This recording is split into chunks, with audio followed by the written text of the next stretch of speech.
Tomorrow is the greatest lie ever invented by the human mind. It is a ghost that you are trying to catch while your real life is slipping away. You are preparing for a future that does not exist.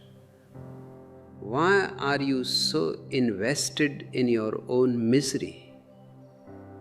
Stop this madness of planning for a shadow. Anxiety is the gap between the now and the then. If you are here, there is no room for fear. Fear only lives in the distance. A secure life is a dead life. You want to be certain about tomorrow, but certainty is a graveyard. Only in insecurity can you truly dance. You are not worried about the future. You are just afraid to lose your illusions. Die to the past every moment, and the future will take care of itself. My beloved friends, I see you. I see your eyes filled with a strange kind of fog, a mist that does not belong to the present. You are here, and yet you are not here. Your bodies are sitting in front of me, but your minds are wandering in a desert that has not yet been born, the future. You ask me, how can we stop worrying about what is to come? How can we find peace when the tomorrow feels so uncertain? Let us begin with a fundamental truth, a truth so simple that you have missed it for centuries. Life is in living. It is not a thing, it is a process. There is no way to attain to life except by living it, except by being alive, by flowing, streaming with it. If you are seeking the meaning of life in some philosophy, in some theology, or in some plan for the future, you are choosing the sorest way to miss both life and its meaning. Life is not somewhere waiting for you, it is happening in you right now. It is not in the future as a goal to be arrived at. It is here now, this very moment, in your breathing, circulating in your blood, beating in your heart. Whatsoever you are is your life, and if you start seeking meaning somewhere else, you will miss it. You have been told that you must prepare for the future. You have been told that today is just a stepping stone for a better tomorrow. This is the greatest lie ever sold to humanity. This lie is the root of all your anxiety. When Rabbi Burnham lay dying, his wife burst into tears. He looked at her and said, "What are you crying for? My whole life was only that I might learn how to die." This is a profound statement. To learn how to die is to learn how to live. If you are afraid of the future, you are actually afraid of life. And if you are afraid of life, you are already dead. Think about it. Why do you worry? You worry because you want to control that which is not yet. You want to make the unknown known. You want to bridge the gap between the present and the future with your ego, with your calculations, with your insurance policies and your social securities. But the future is inherently unknown. That is its beauty. If the future were known, it would be a dead thing. It would be like a movie you have already seen 1,000 times. There would be no surprise, no thrill, no dance. I see many of you are searching for answers, and I'm glad you are here. If these words resonate with your heart, if you feel a stirring in your soul, I invite you to subscribe to this channel. Join this community of seekers. Let us walk this path of awareness together. And if you find value in what we are sharing, please do hit the like button and share your thoughts in the comments. Your presence here is a gift, and your engagement helps these teachings reach other thirsty souls who are also lost in the dark corridors of worry. You live in a state of so much to do, so little time. This is a modern disease. You are always in a hurry, but where are you going? Even if you go fast, you will only reach the grave. There is nowhere else to go. The destination is not at the end of the road. The destination is every step of the road. But the mind says, I must achieve this, I must become that. This becoming is the poison. You are already that which you seek. You are a seed that is already a tree in potential. But you are so worried about the tree that you forget to be the seed. Let us look at the nature of fear itself. What is fear? If you look deeply, you will find that fear is always about the is not. It is a shadow. It has no existence of its own. It is simply the absence of presence.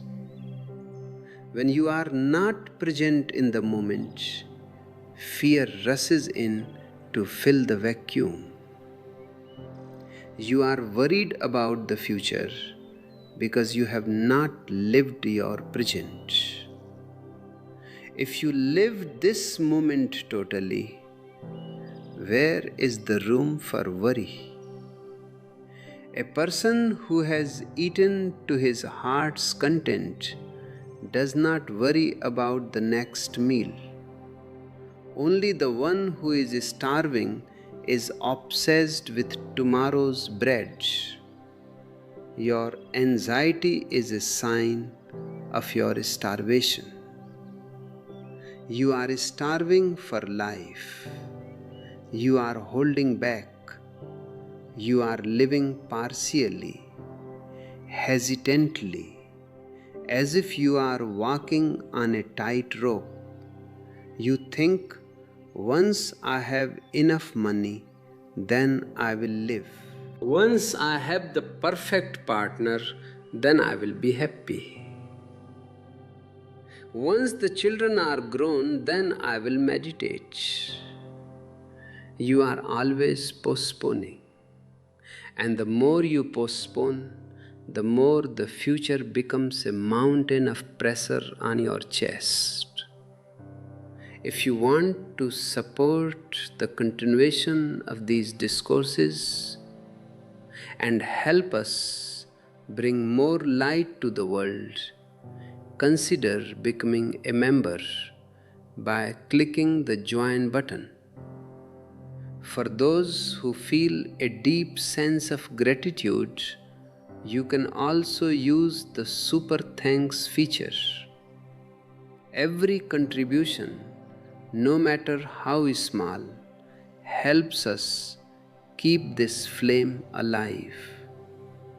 We also have a collection of ebooks available in the description below, which can serve as a guide on your internal journey.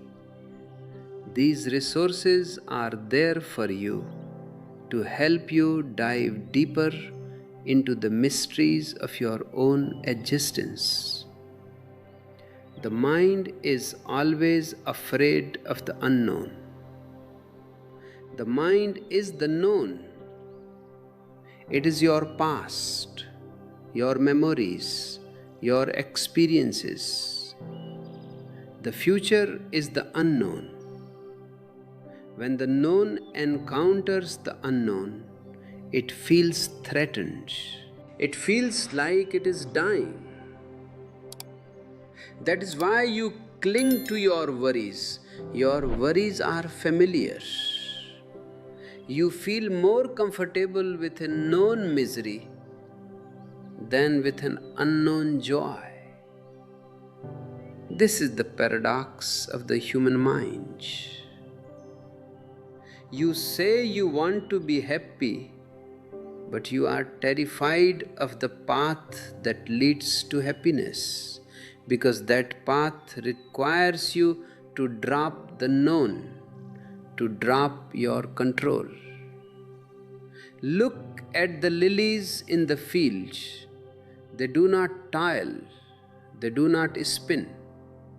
Yet even Solomon in all his glory was not arrayed like one of these. They do not worry about tomorrow. Does the sun worry if it will rise? Does the wind worry if it will blow? No, they simply are. They exist in a state of being, not becoming. But you, the most evolved creature on this planet, have fallen below the level of the flowers. You have traded your being for a constant neurotic becoming. You are afraid of insecurity. But I tell you, insecurity is the very nature of life. Only in a symmetry is there total security. If you want to be secure, you are asking for death. Life is a gamble. It is a dangerous affair. And the sooner you accept this, the sooner your anxiety will vanish. Divine insecurity is a gift. It keeps you alert. It keeps you on your toes. It forces you to be conscious. If everything were guaranteed, you would fall fast asleep. You would become a machine, an automaton.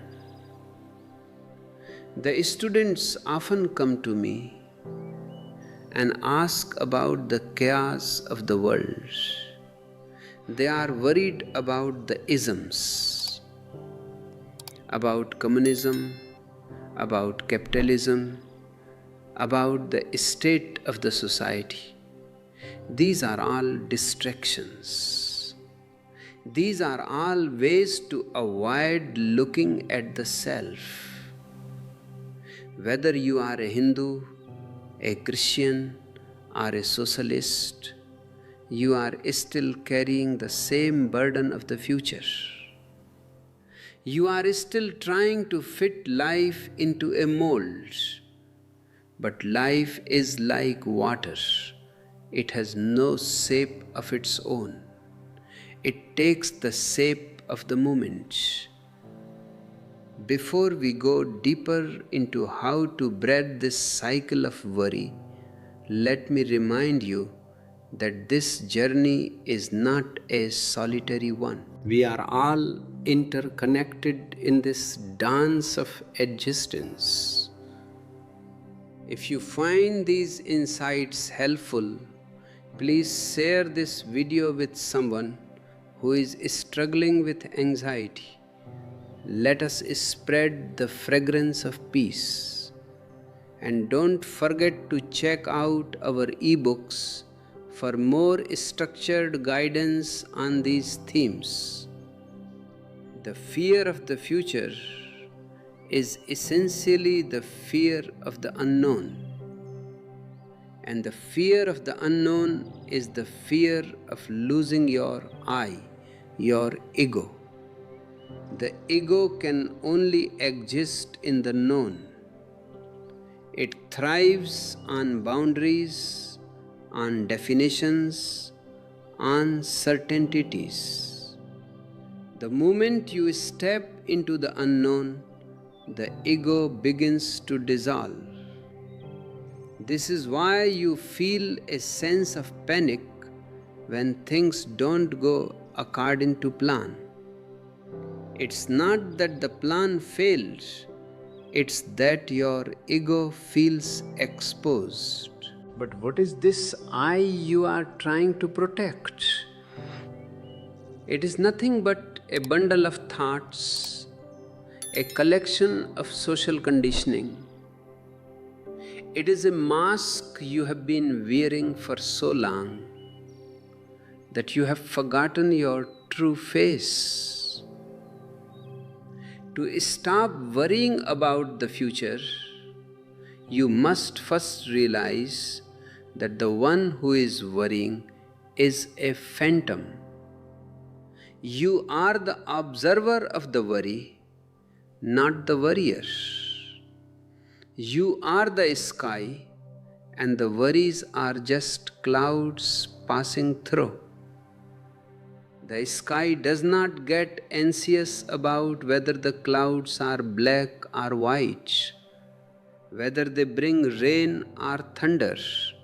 The sky remains untouched. Modern psychology tries to fix your worries by analyzing them. They go into your childhood, they talk about your parents, they try to find a reason for your anxiety. But a reason is just another thought. You cannot solve a problem using the same mind that created it. I do not give you a solution. I give you a new dimension. I don't want to fix your worry.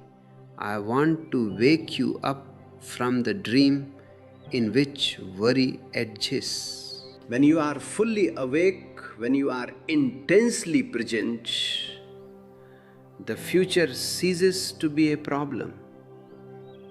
It becomes a mystery to be lived, not a puzzle to be solved. Imagine you are walking in a dark forest.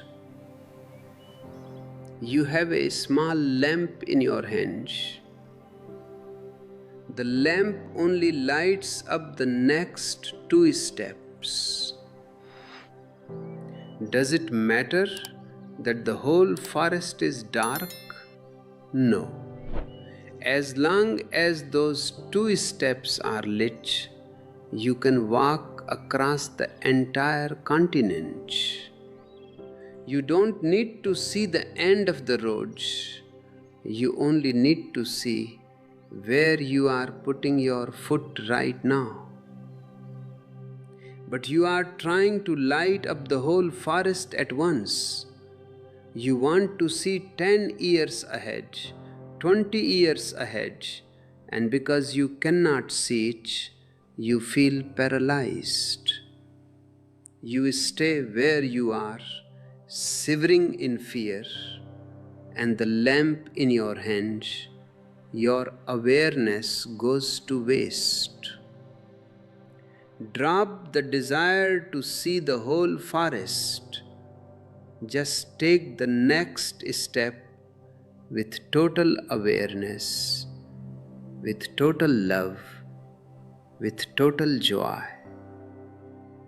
This is the art of dying to the future so that you can be born to the present. Every moment let the past die. Every moment let the future remain unborn. Just be here. If you can master this simple secret, you will find a peace that surpasses all understanding. You will find that life is not a burden to be carried, but a song to be sung. I see some of you are nodding, and I can feel your energy shifting. This is the beginning of a transformation. If you want to be a part of this growing consciousness, remember to hit that subscribe button and turn on the notifications. We are posting these talks regularly to keep you centered. And if you feel moved to support our work, the join button and super thanks are always there. Your support allows us to continue providing these insights to everyone, regardless of their circumstances. Let us continue this exploration. Why do we feel this so much to do, so little time? It is because we have been taught that we are incomplete as we are. We are taught that we need to achieve something to be worthy of love, to be worthy of existence. This is the root of the becoming neurosis. From the very beginning, you are told, become a doctor, become a success, become a saint. Nobody tells you, just be. Because you are always trying to become something else, you are never where you are. You are always a step ahead of yourself. This gap between where you are and where you want to be is where anxiety lives. If you can close this gap, if you can be totally content with being a nobody, with being just a breath in the universe, then anxiety has no place to stand. It needs the ground of becoming to survive. Look at the trees. Does a rose try to become a lotus? No. It is perfectly happy being a rose. And that is why it is beautiful. Its beauty lies in its roseness. Your beauty lies in your you-ness. But you are trying to be someone else, a version of yourself that you have projected into the future. You are chasing a shadow.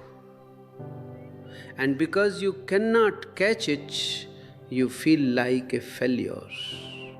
You worry that you will never arrive. But I tell you, you have already arrived. You are at the destination. The kingdom of heaven is within you. Here now. You don't have to go anywhere. You just have to stop. Stop the running. Stop the wanting. Stop the worrying.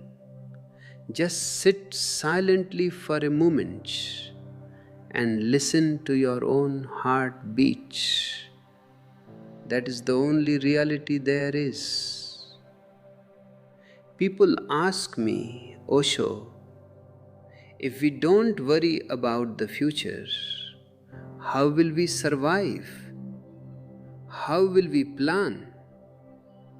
Planning is not the problem. Worrying is the problem. You can plan for tomorrow, but you must do it here now. When you are planning, plan with a cool mind, but don't live in the plan. A plan is a map, it is not the territory. Use the map when you need it, then put it away. But you are trying to eat the map. You are trying to live in the drawing of the house instead of the house itself. To truly understand this, we must go deeper into the concept of trust. Trust is not a belief. It is not a conviction that everything will be fine according to your desires. Trust is the understanding that whatever happens is part of the whole, and the whole is not your enemy.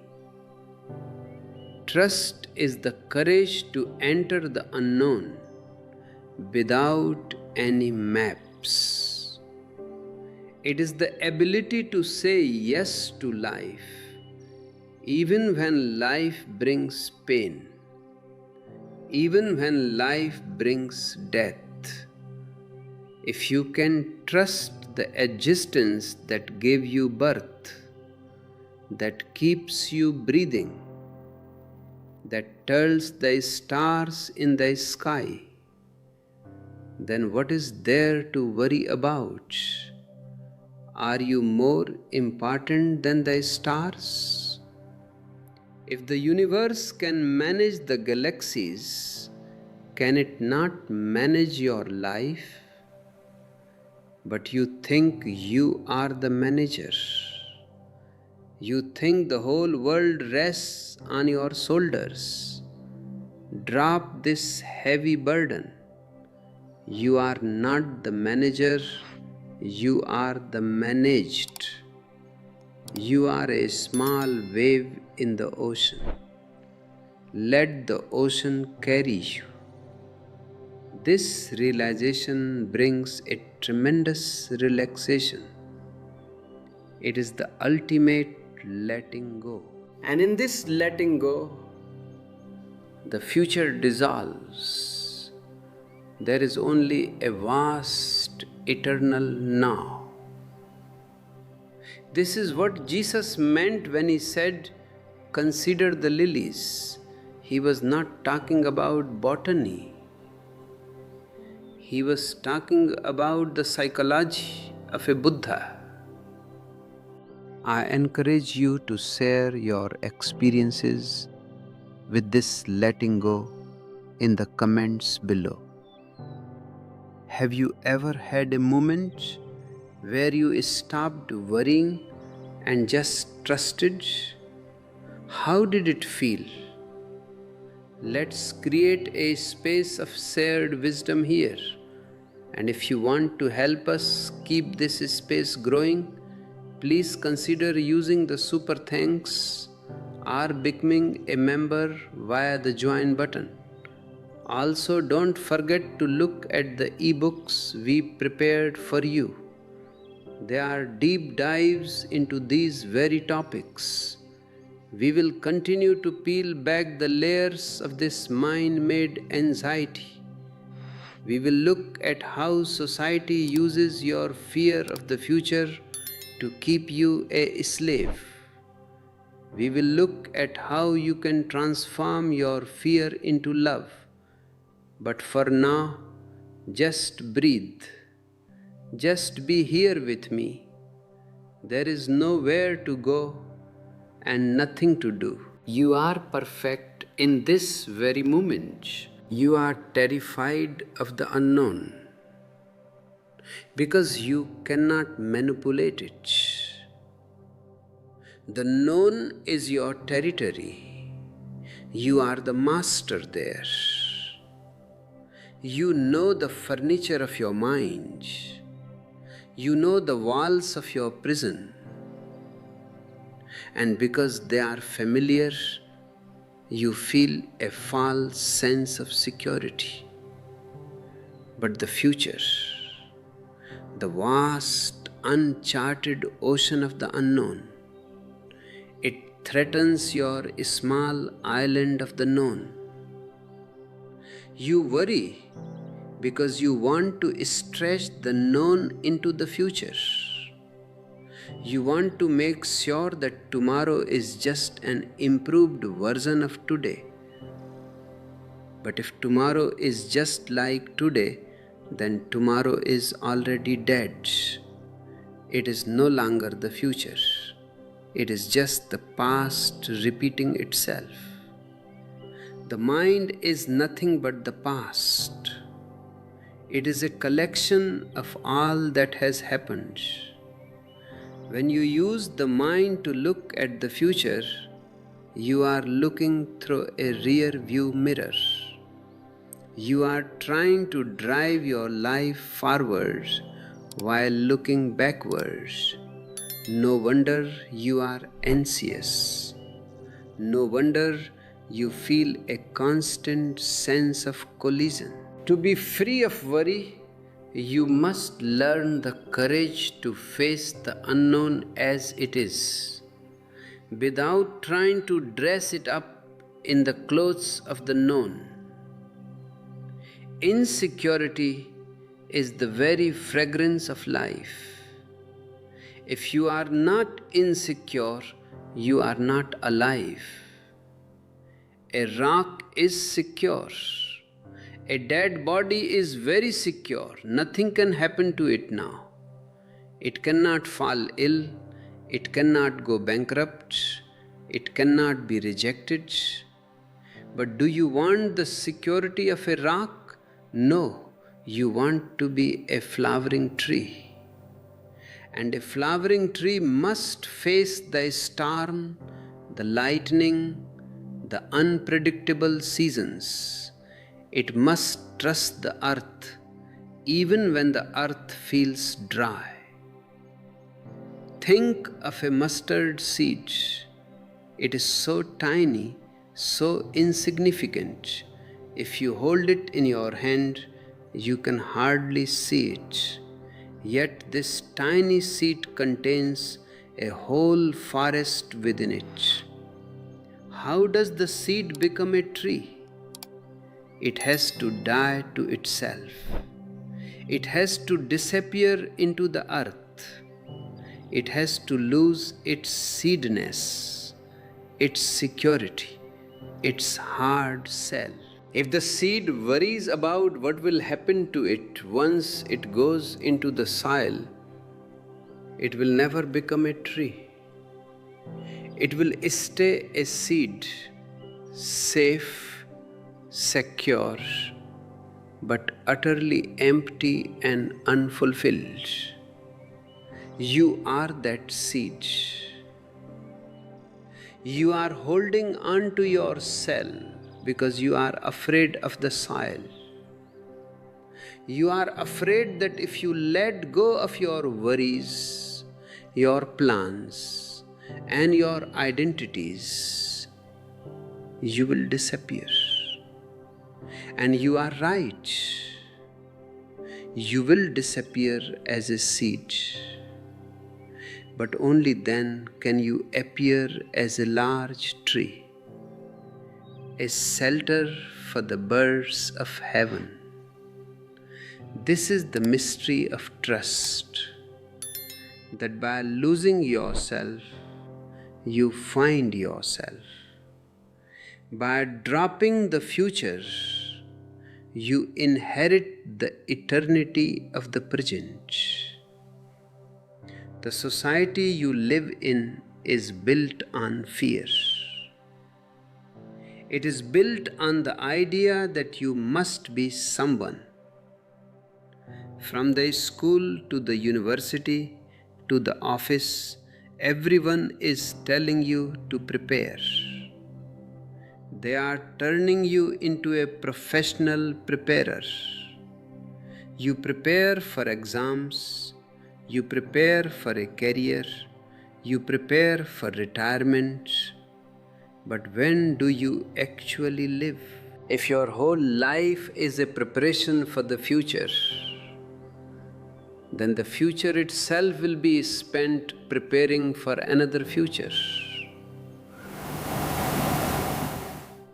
It is like a staircase that leads nowhere. The rebel is the one who says, I will not prepare, I will live. This does not mean you become irresponsible. It means you become responsible, able to respond to the here now. A man who is worried about the future is never able to respond to the present because he is not here. If a beautiful sunset is happening right now, he is thinking about his bank balance for next year. He misses the sunset. If a child is laughing right now, he is thinking about the child's college tuition 20 years from now. He misses the laughter. He is always missing. And this constant missing creates a deep underlying anxiety, a feeling that life is passing you by. I tell you, life is not passing you by.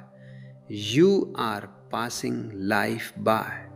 Life is standing right here, knocking on your door, but you are not home. You are out there in the imaginary world of tomorrow. Come back home. Come back to your breath.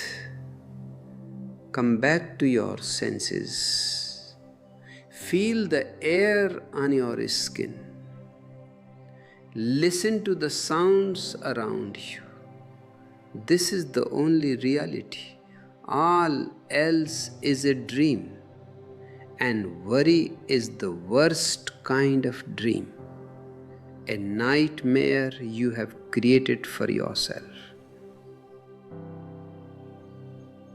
You are afraid of death. And that fear is reflected in your worry about the future. What is the future after all? The ultimate future is death. When you worry about the future, you are trying to postpone death, to bargain with it, to make sure you have enough things to protect you from the inevitable end. But death is not the enemy of life, it is the culmination of life. To know the art of dying is to know the art of living. If you can die to each moment, if you can leave the past behind without a trace, then you are always fresh, always new, and a new mind has no room for worry. Look at the flowers. Jesus says, consider the lilies of the field, how they grow. They toil not, neither do they spin.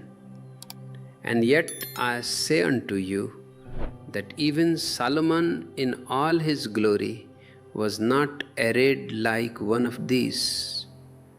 Why are the lilies so beautiful? Because they don't have a psychologist. They don't have a financial advisor. They don't have a priest telling them about heaven and hell. They are just there in their total isness. They are arrayed in a glory that no king can buy, because their glory comes from their total acceptance of the present. You too can have that glory, but you are too busy spinning your web of worries. You are too busy toiling for a better life, while the best life is already pulsating within you. You have been told that you are a sinner, that you are unworthy, that you must prove yourself. I tell you, you are a masterpiece. Existence does not produce junk. Each one of you is a unique expression of the divine. But you will only know this when you stop trying to be something else. Anxiety is the tension between what you are and what you want to be. The moment you accept what you are, all tension disappears. This does not mean you become stagnant. On the contrary, when you accept yourself, you become a flow. A river flows effortlessly toward the ocean, not because it is worrying about the ocean, but because it is being a river in every moment. It doesn't ask which way to the sea. It simply follows the path of least resistance. It trusts the gravity. Trust the gravity of existence. Let it pull you. You don't have to push yourself. You only have to allow yourself to be moved. The mind is a pusher. It says, go faster, do more, be better. The heart is a flower. It simply opens. And when the heart opens, the future ceases to be a threat. It becomes an invitation. Think about the isms I mentioned. Why do people cling to communism, or capitalism, or any religious dogma? They do it to avoid the responsibility of being themselves. An ism gives you a ready-made future. It tells you, follow these rules and you will reach the utopia. It takes away the burden of the unknown, but it also takes away your soul. It turns you into a part of a machine, and a machine can never be happy. A machine can never know the joy of a sunrise or the depth of a silence. The true rebel is the one who stands alone, not in loneliness, but in aloneness, in the beauty of being one's own self. When you are alone in this sense, you are no longer afraid.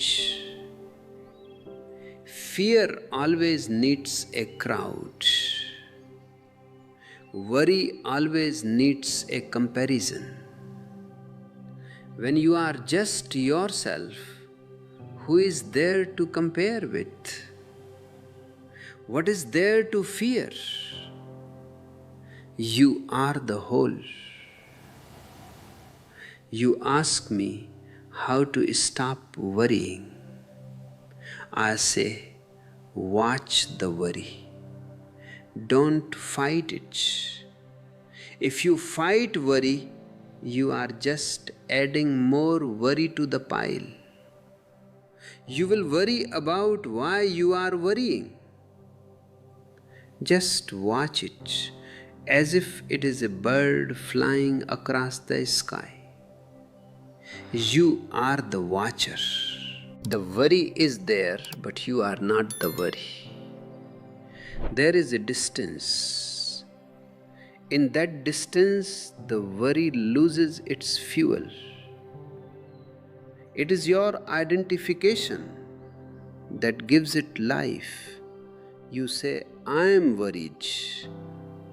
That is the mistake. Say instead, worry is passing through me, and I am the silent witness. The witness is always at peace.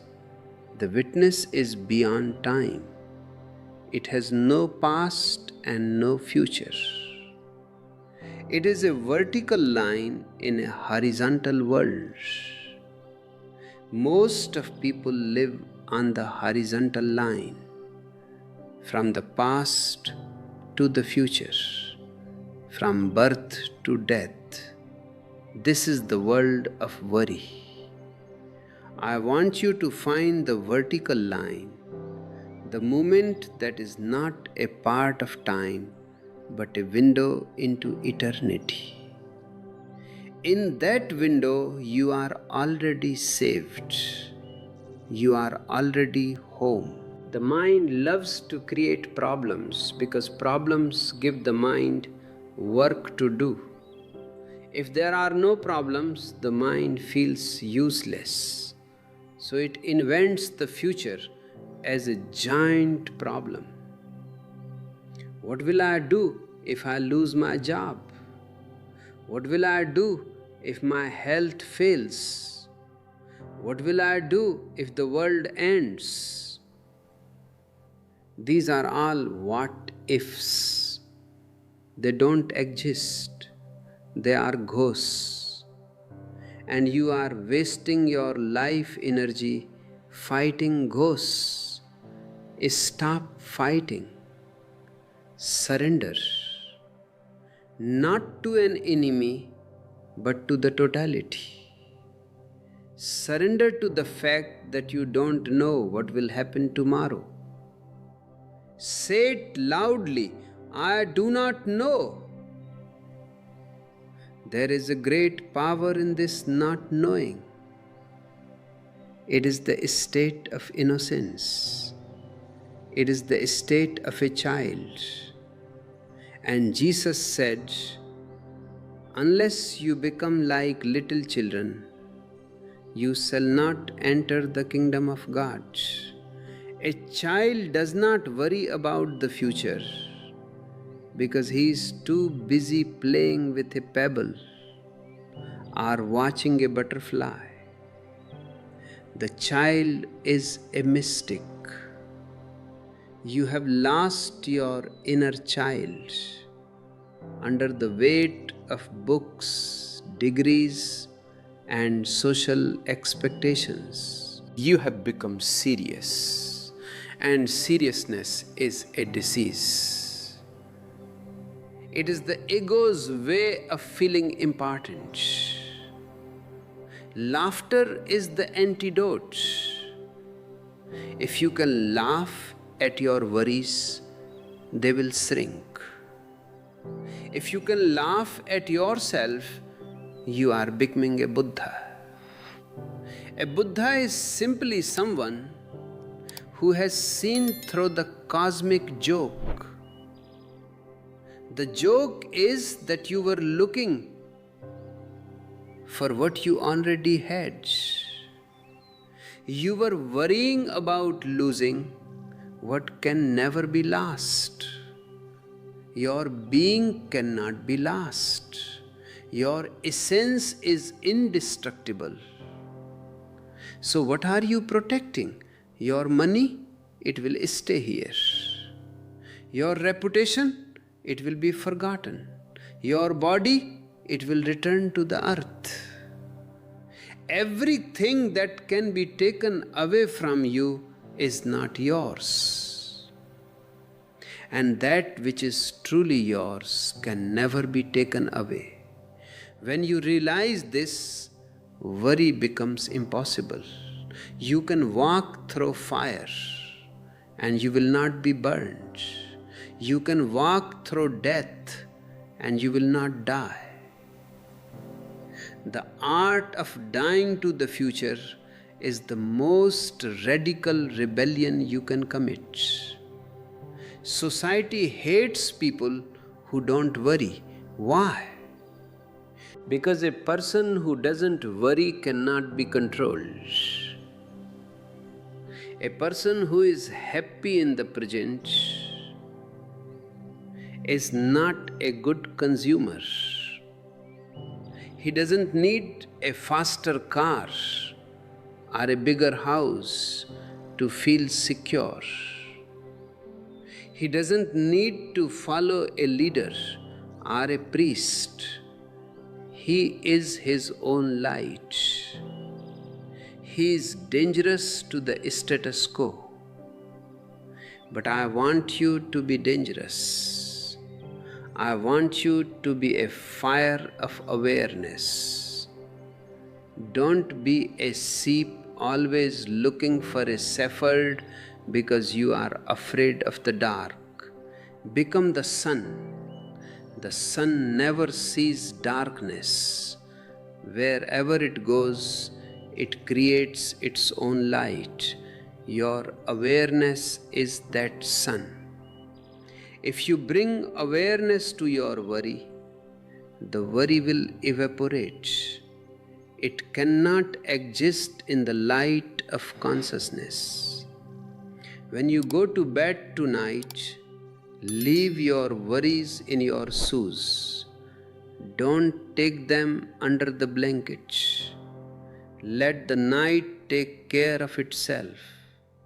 The same energy that makes your heart beat while you sleep will take care of the sun and the stars. Why do you think you have to do everything? The doer is the problem. Let go of the doer and become the happening. Life is a happening. Love is a happening. Meditation is a happening.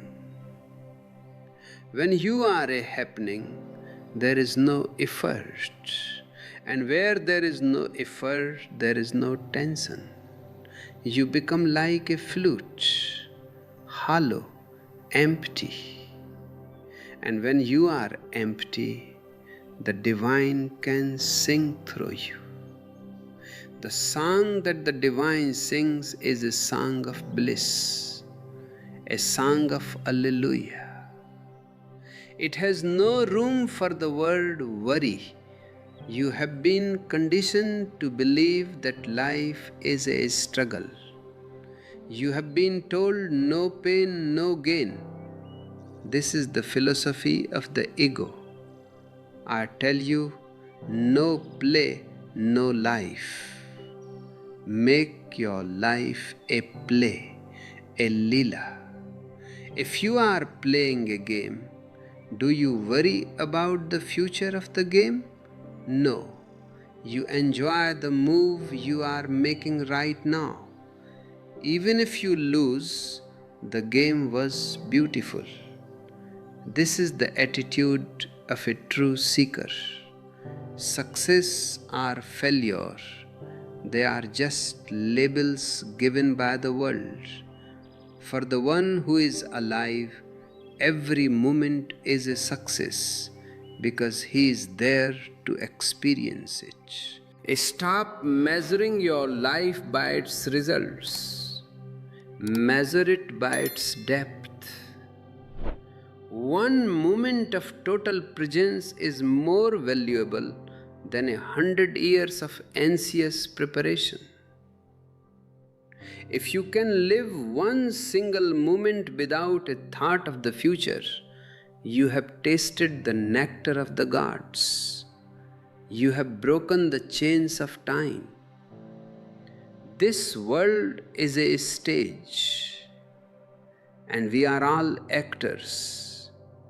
But the problem is that we take our roles too seriously.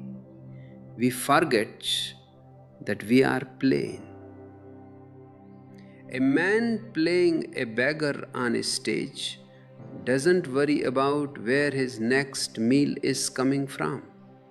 He knows that after the play, there is a dinner waiting for him. You too are just playing a role, the role of a husband, a wife, a boss, a worker. But behind the role, you are the eternal witness. Don't get so lost in the drama that you forget who you are. The worry comes when the actor thinks he is the character. If the character is going through a hard time, the actor starts to sweat. But if you remember you are the actor, you can enjoy even the tragedy. You can say, "What a beautiful scene! What a great opportunity to express this emotion." This is the shift in perspective that I am inviting you into. Don't change your life, change your vision. When your vision changes, the world changes. The future is no longer a dark abyss, it is a blank canvas, and you are the artist. But you don't have to paint the whole picture at once, just one stroke at a time. And every stroke is complete in itself. You don't need the next stroke to justify the current one. This is what it means to live in the mustard seed way. To be small, to be humble, to be content with the soil of the present, and yet in that smallness to carry the vastness of the heavens. Don't seek greatness in the future. Find the greatness in your breath right now. Find the greatness in the silence between your thoughts. That silence is your true home.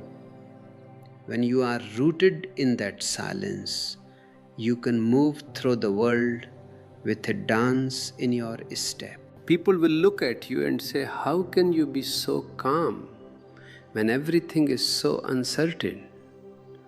And you will only be able to smile. Because you know that the uncertainty is the best part. It is the crack where the light gets in. It is the space where the miraculous can happen. If everything were certain, there would be no room for God. If everything were planned, there would be no room for grace.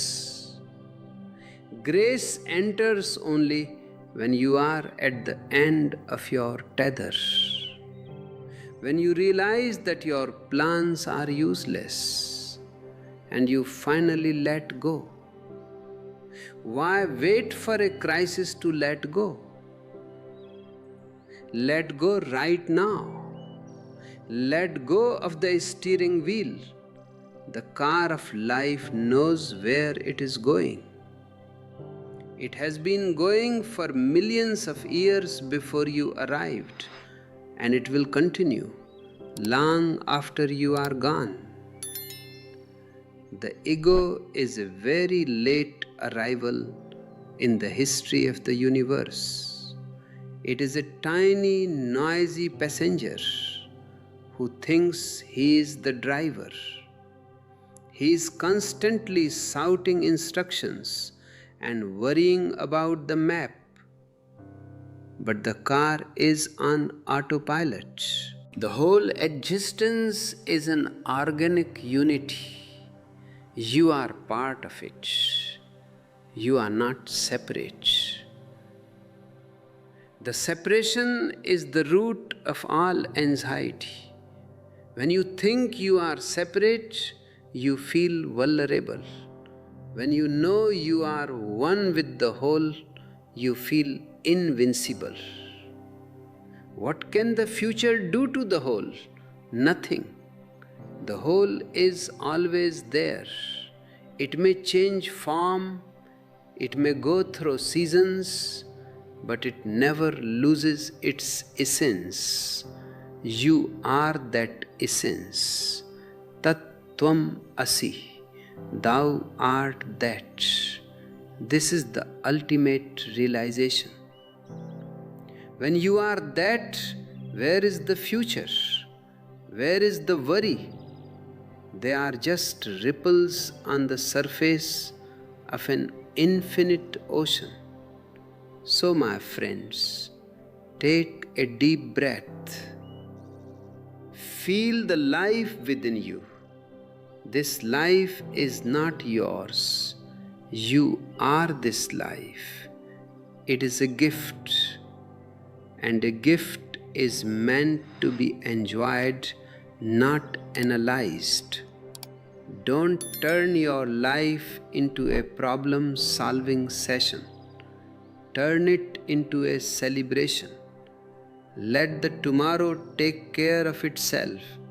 It has always done so, and it always will. Your only task is to be here, to be awake, and to be full of love. Love is the ultimate antidote to fear. Fear is a closing. Love is an opening. Fear is a contraction.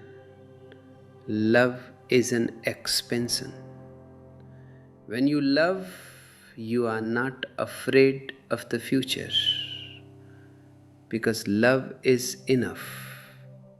Even if the world ends tomorrow, if you are in love today, your life has been fulfilled.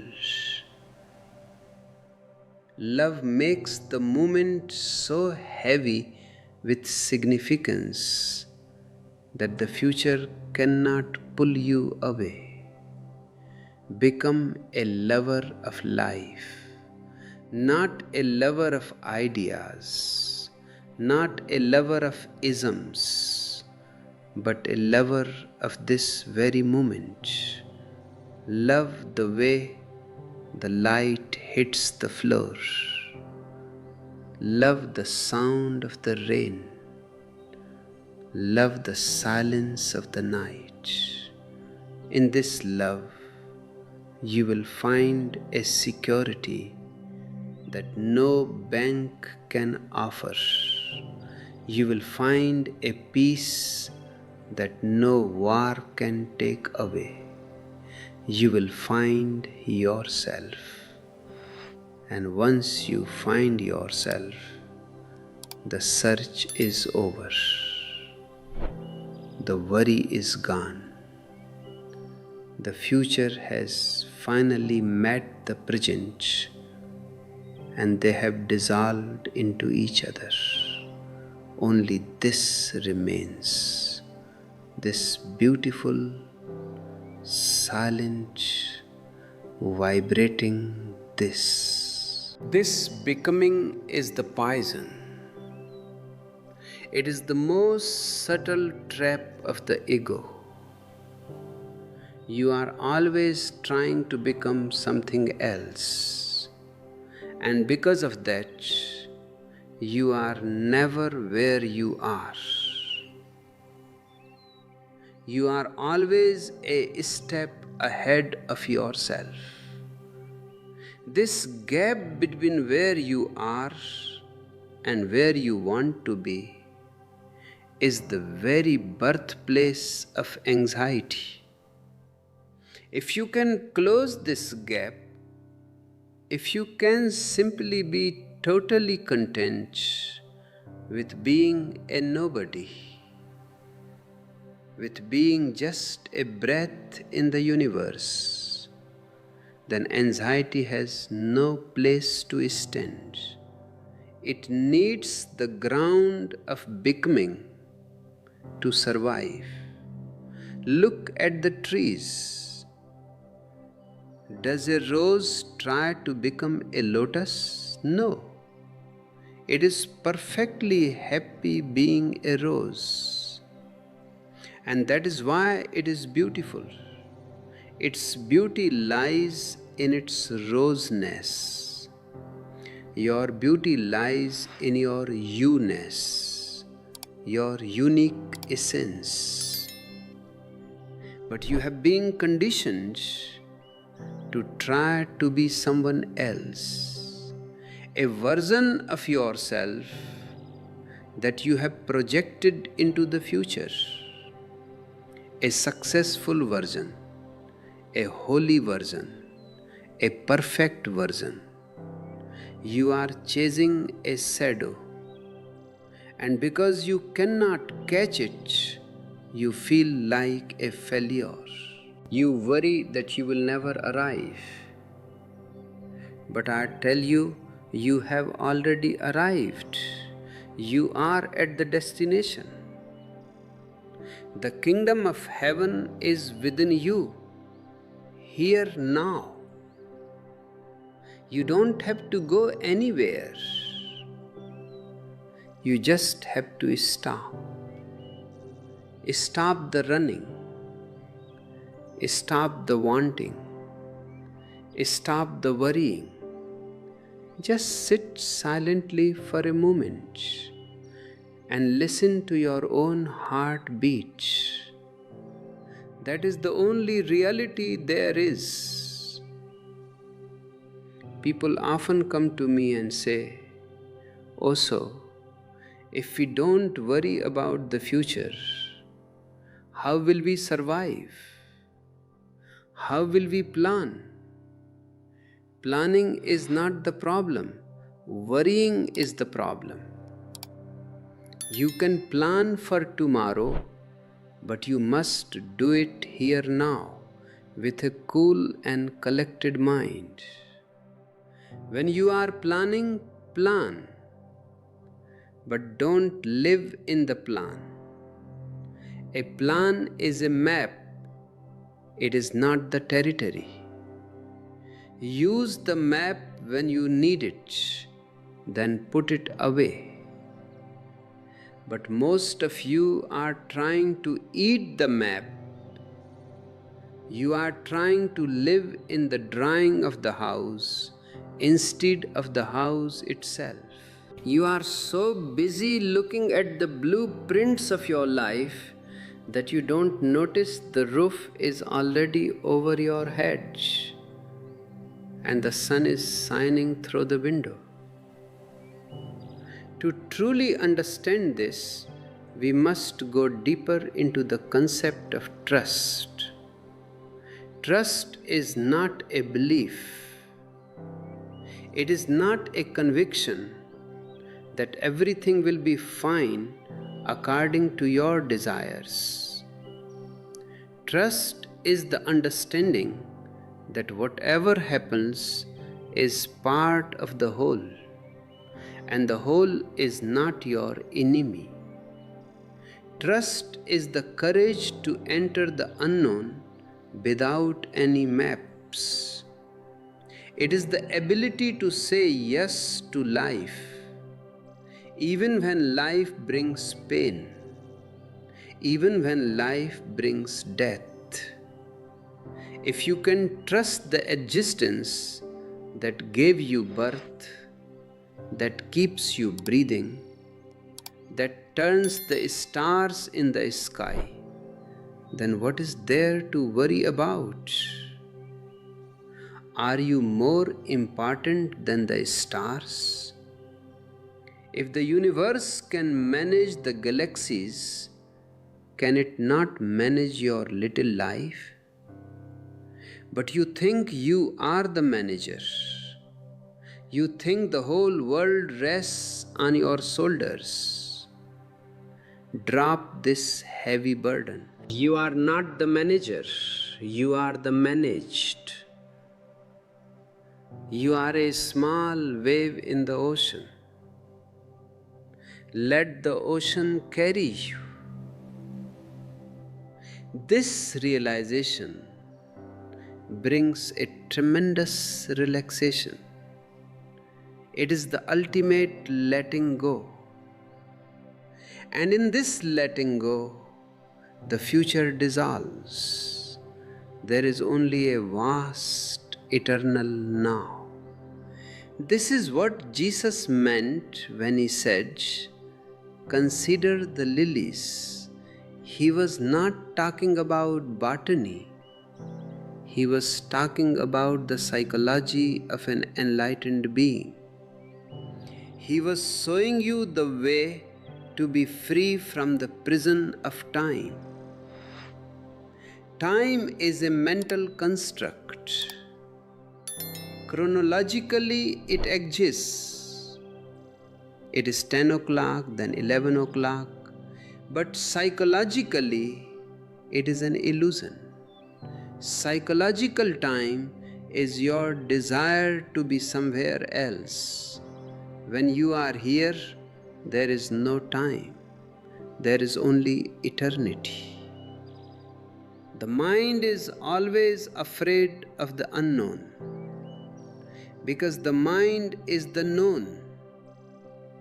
It is your past, your memories, your experiences. The future is the unknown. When the known encounters the unknown, it feels threatened. It feels like it is dying. That is why you cling to your worries.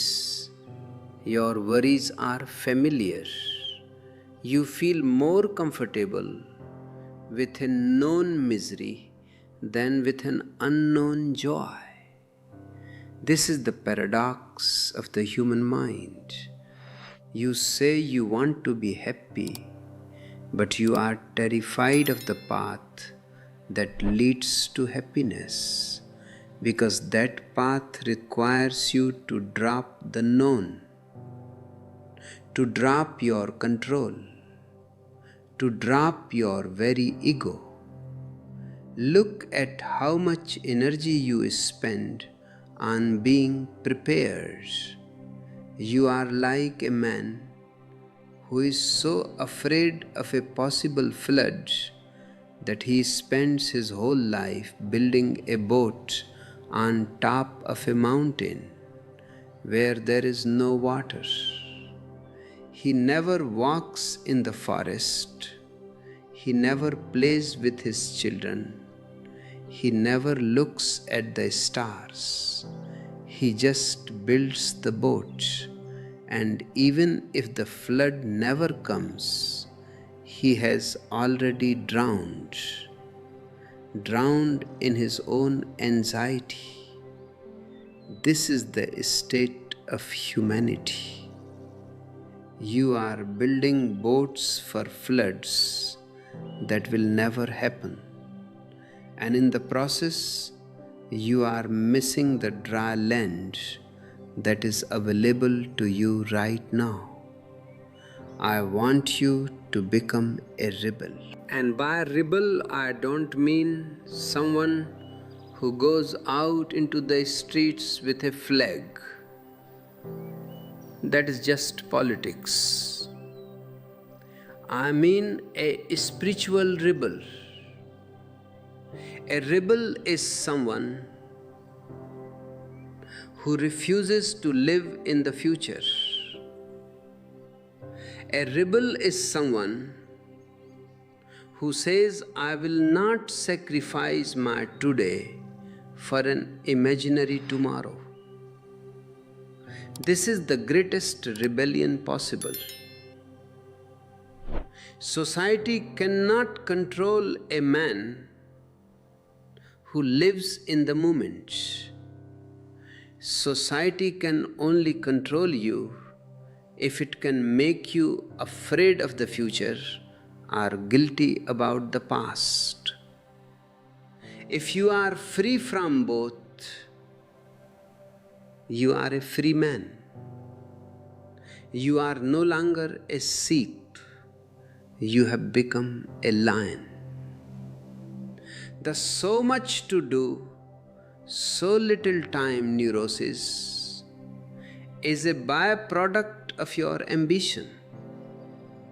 Why is there so much to do? Because you want to be great. You want to leave a mark on history. But history itself is a nightmare from which you need to wake up. What does it matter if people remember your name 100 years from now? You won't be there to hear them. The only thing that matters is how much juice you are squeezing out of this moment. Are you tasting the sweetness of your breath? Are you feeling the vibration of your own existence? If not, then all you're doing is just a way to avoid being. Modern man has become a human doing instead of a human being. You are constantly in motion, like a top spinning faster and faster. You think that if you stop, you will fall. And you are right, you will fall into yourself. And that is exactly what you are afraid of. You are afraid of the silence. You are afraid of the emptiness. You are afraid of the vastness of your own inner space. So you keep yourself busy with worries about the future. Worrying is a form of work for the mind. It keeps the mind occupied so that it doesn't have to face the truth of the present. The truth of the present is that you are a mystery. You are not a machine. You are not a set of goals and achievements. You are a flowering. And a flowering cannot be rushed. You cannot pull a bud and make it a flower. You will only kill it. You have to wait. You have to allow. You have to be in a state of passive alertness. This is what meditation is. Waiting without wanting. Being alert without being tense. When you are in this state, the future loses its grip on you. You become like a mirror. If something comes before the mirror, it reflects it. When it goes away, the mirror is empty again. The mirror doesn't worry about what will be reflected next. It doesn't hold on to the image that just passed. It remains pure, clear, and empty. Be like a mirror. Let the thoughts of the future pass, but don't hold on to them. Don't identify with them. Don't say, "This is my worry." Just say, "A thought of worry is passing through the sky of my mind." You are the sky, not the clouds. The sky is never worried about the weather. Whether it is a sunny day or a stormy night, the sky remains the same. Your consciousness is that sky. You have been taught that you must be serious about life. I tell you, seriousness is a disease. It is the ego's way of feeling important. Have you ever seen a serious bird? Have you ever seen a serious tree? Only man is serious because only man has an ego. Laughter is much more spiritual than prayer. If you can laugh at your worries, you have already moved beyond them. If you can laugh at your own foolishness for trying to control the future, you are becoming a Buddha. A Buddha is simply someone who has seen through the cosmic joke. The joke is that you were looking for what you already had. You were worrying about losing what can never be lost. Your being cannot be lost. Your essence is indestructible. You are part of the eternal dance of energy. So, what are you protecting? Your money, your reputation, your social status? These are all toys. You can play with them, but don't get attached to them. If they are there, enjoy them. If they go, let them go. A man who knows his own inner wealth is never worried about outer poverty. He knows that the real treasure is not in his bank account, but in his awareness.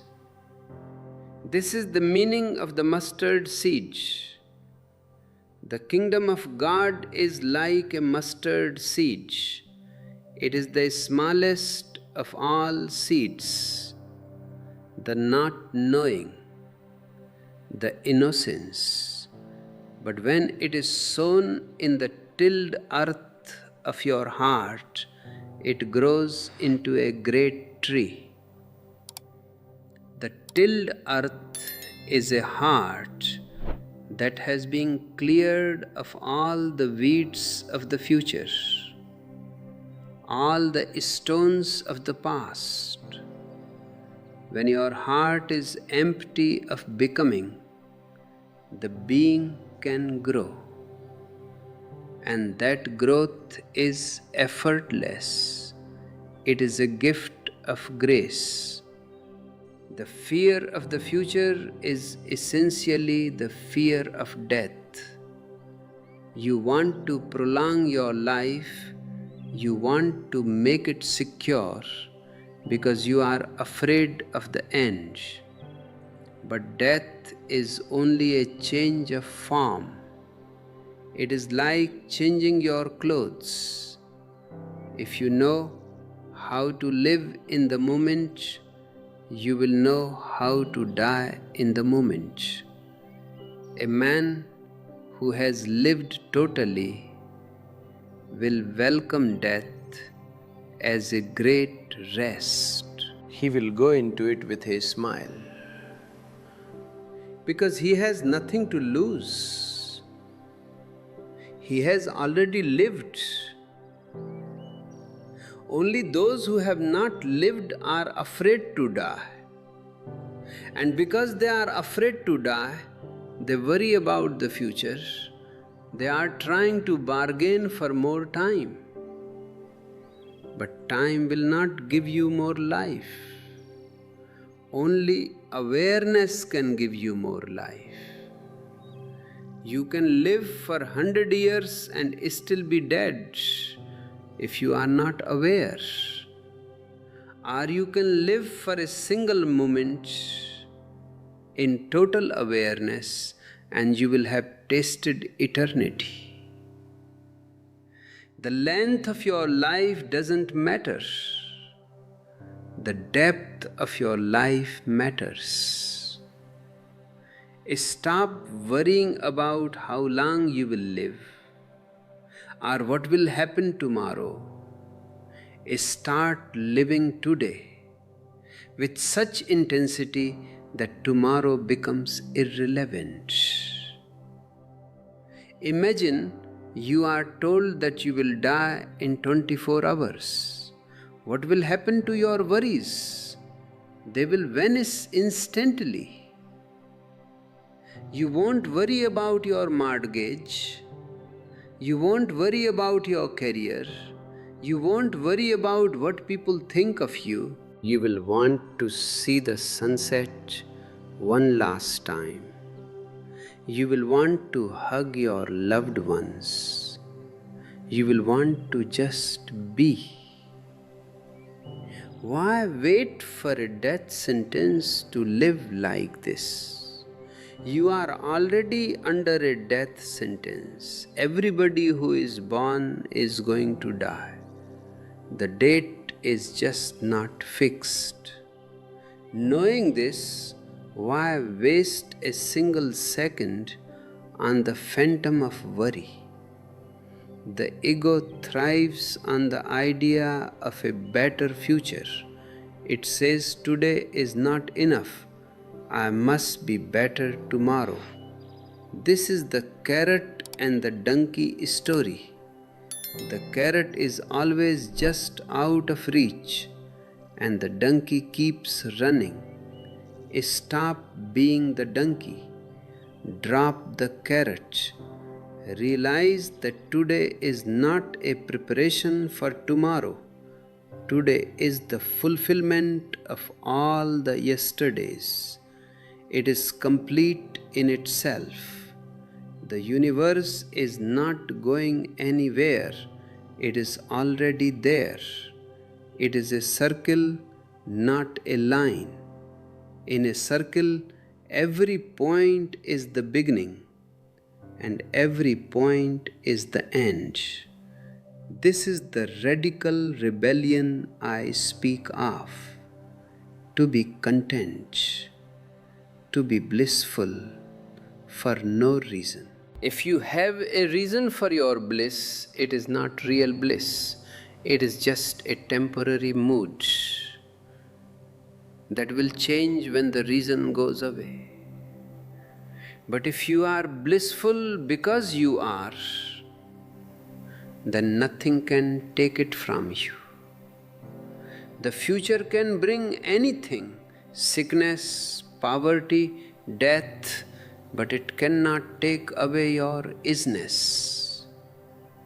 I see many of you are still carrying the weight of your family's expectations, of society's demands. You are worried about the future because you are trying to fulfill a script that was written by someone else. You are trying to be a good son, a successful professional, a responsible citizen. But in all this, where are you?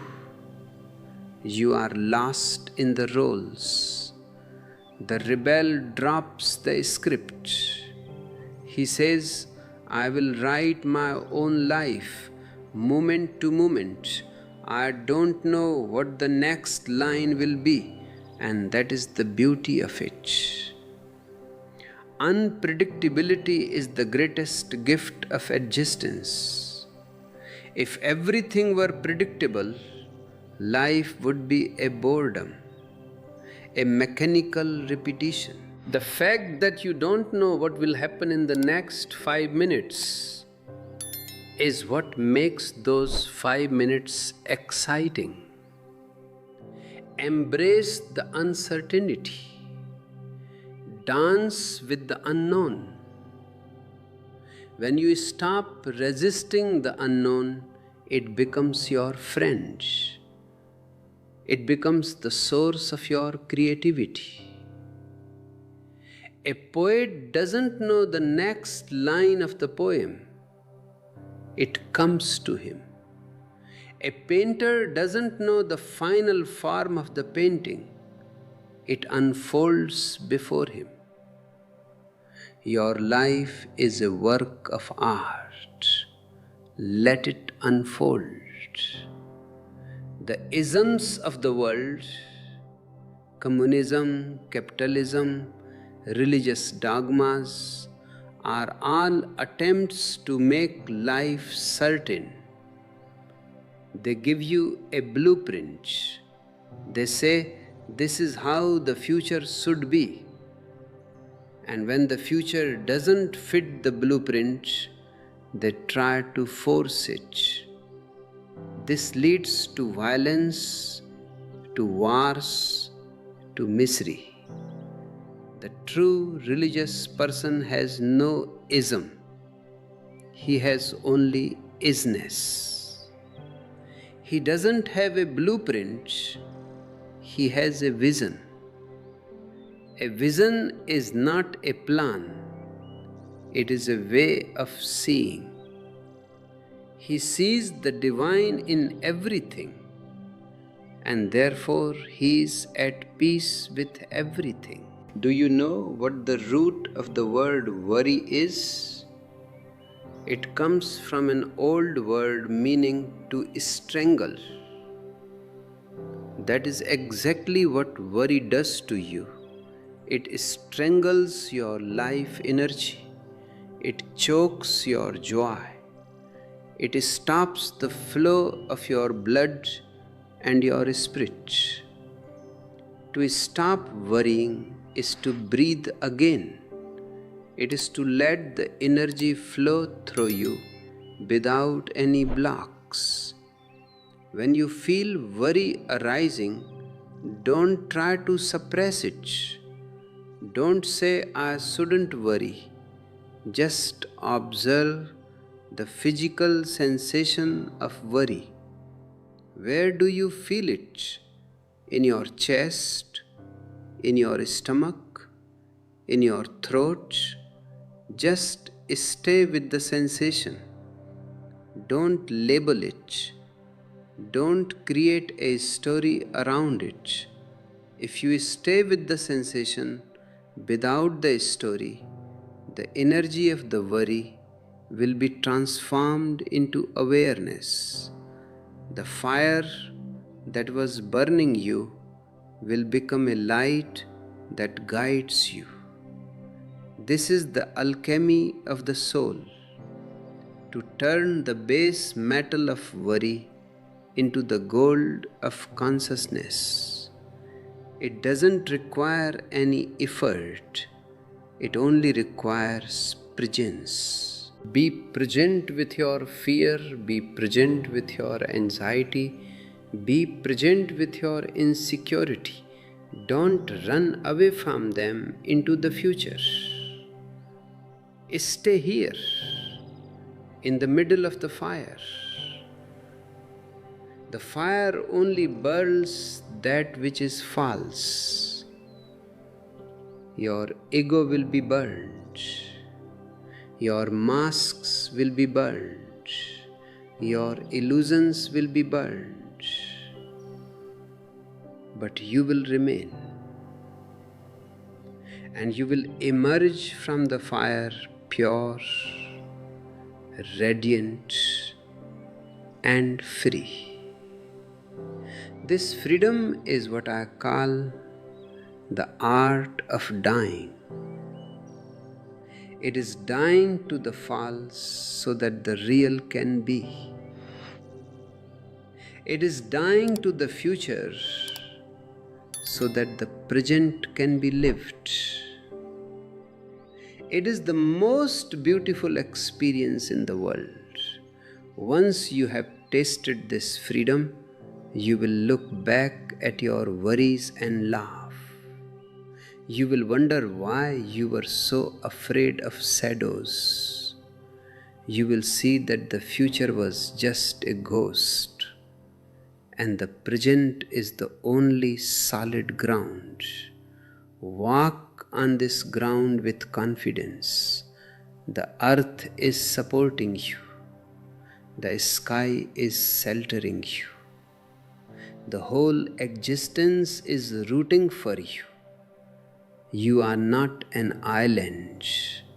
You are part of the continent. The ocean's strength is your strength. The sun's light is your light.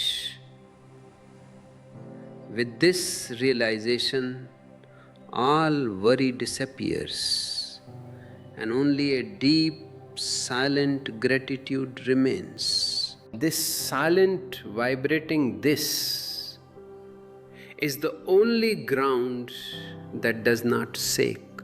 You have been looking for solid ground in the future, in your bank accounts, in your social status, in your relationships.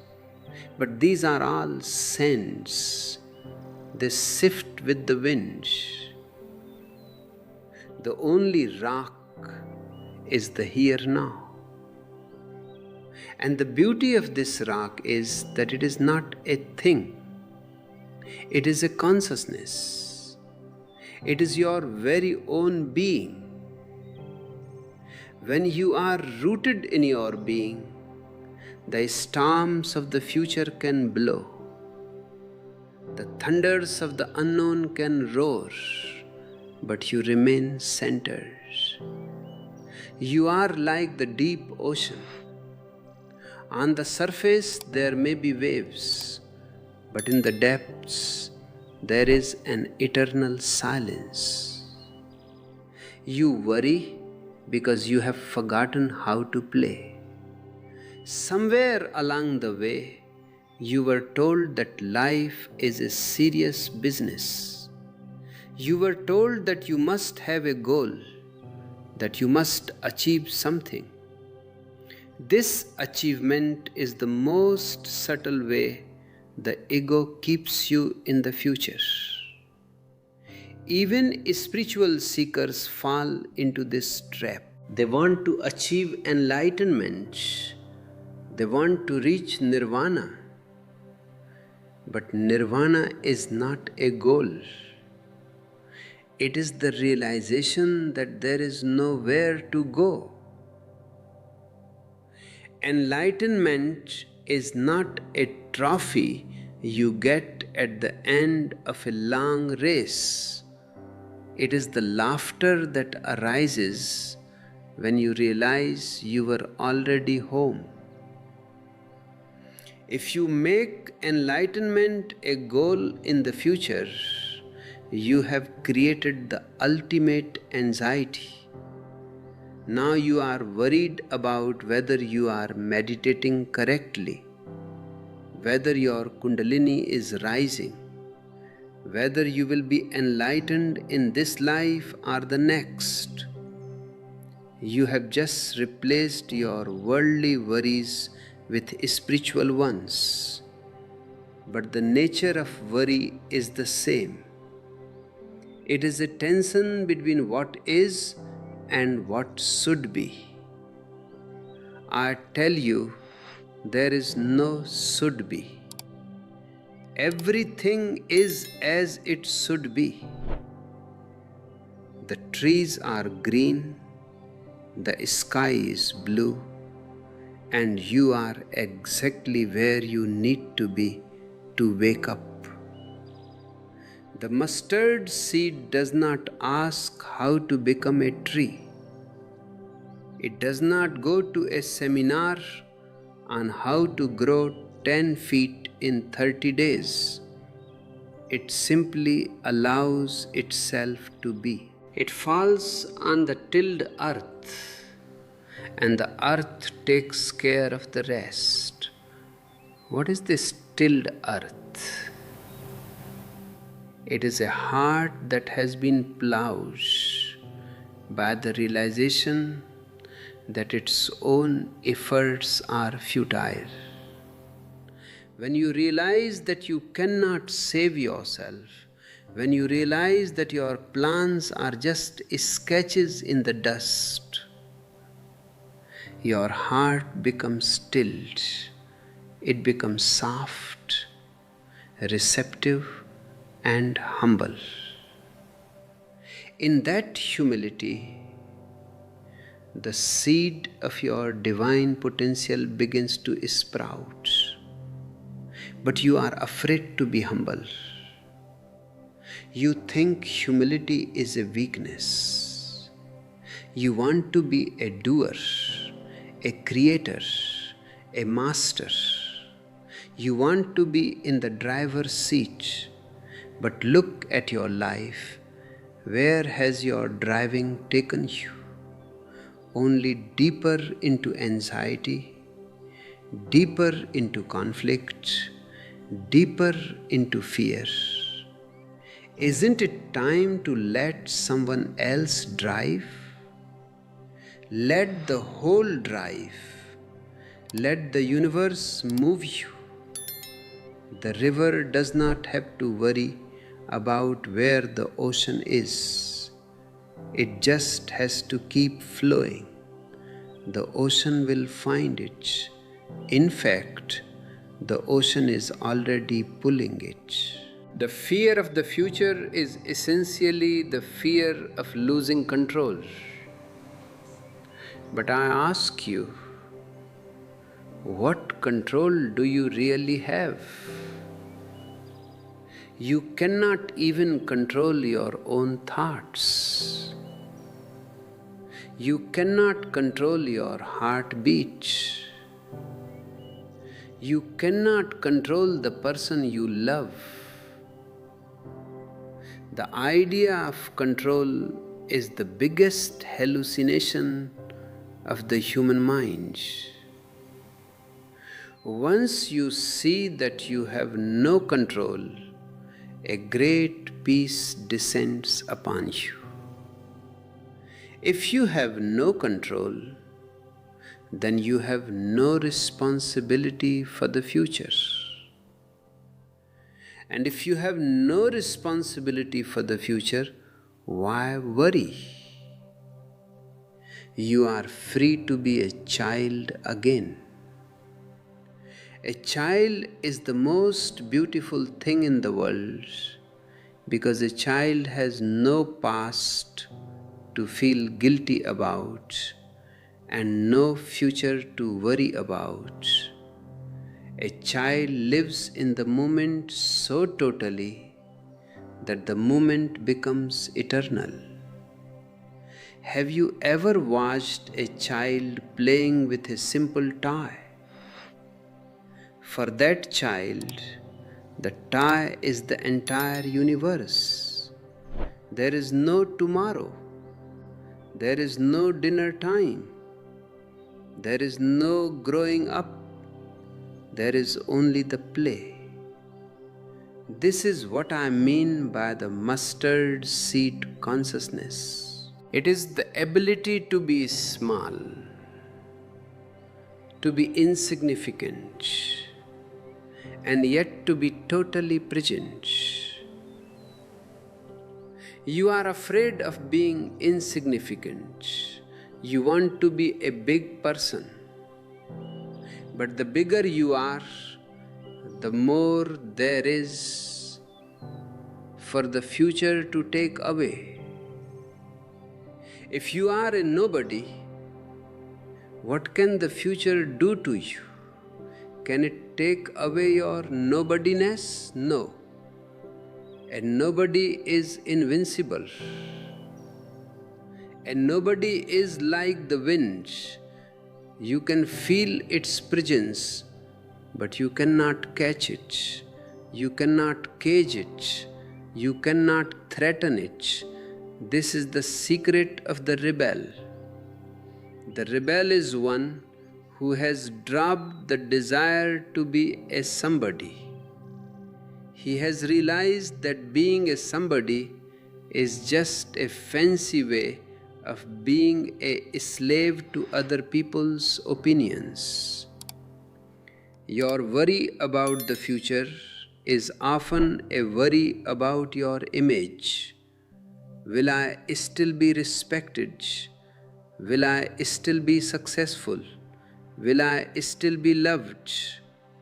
All these questions are about the mask you wear.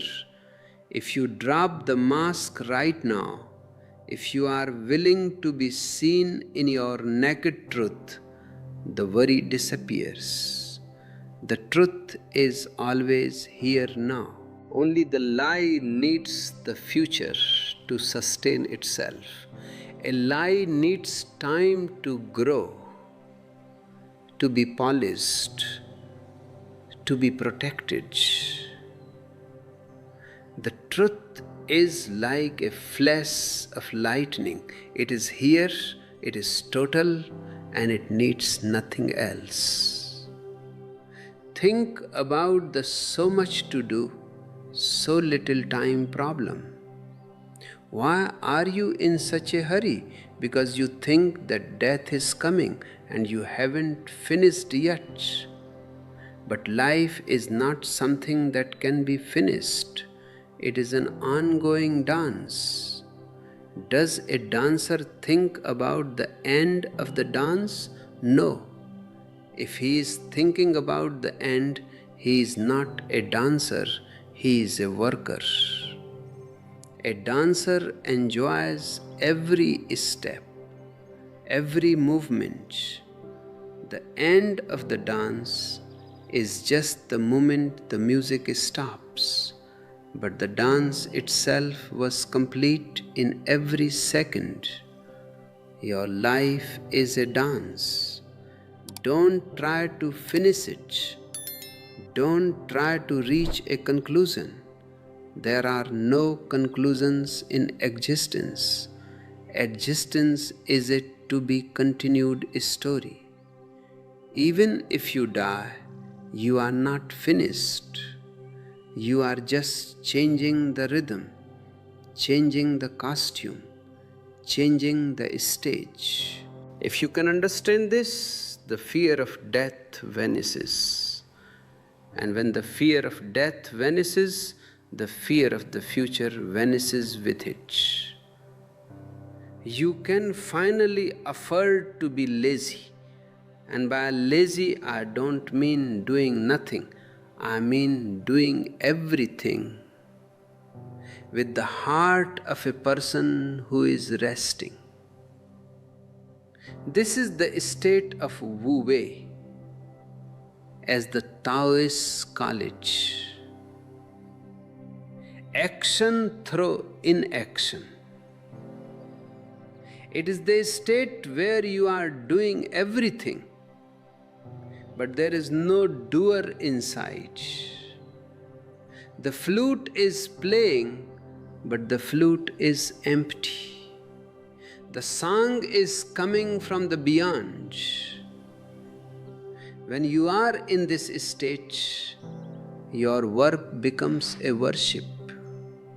Your walk becomes a pilgrimage.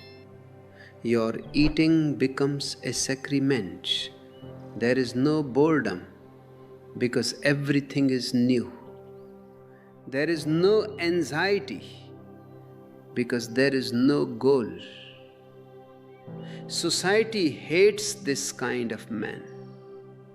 Society wants you to be tense. Tension is the fuel for the economy. A tense man buys more things.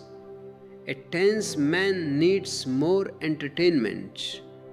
A tense man is easily manipulated by politicians and priests. If you are happy and relaxed here now, why would you want to go to war? Why would you want to work 12 hours a day to buy a car you don't need?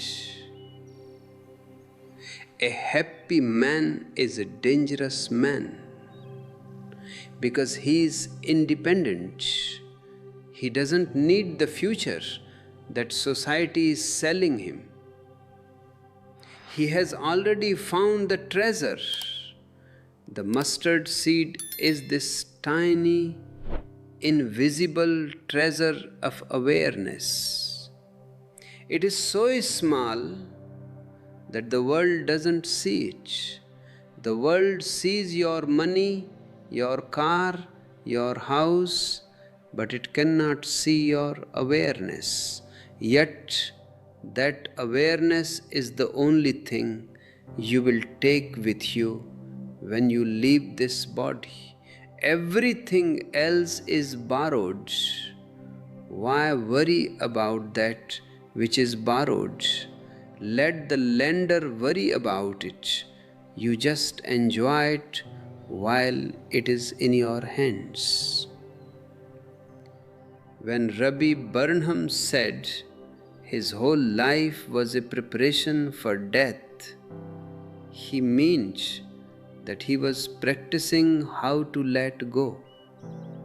Every day he was dying to his past. Every day he was dying to his expectations. By the time the actual death came, there was nothing left to die. He had already become the eternal. This is the art of dying. It is not about a physical death at the end of 80 years. It is about a psychological death every single moment.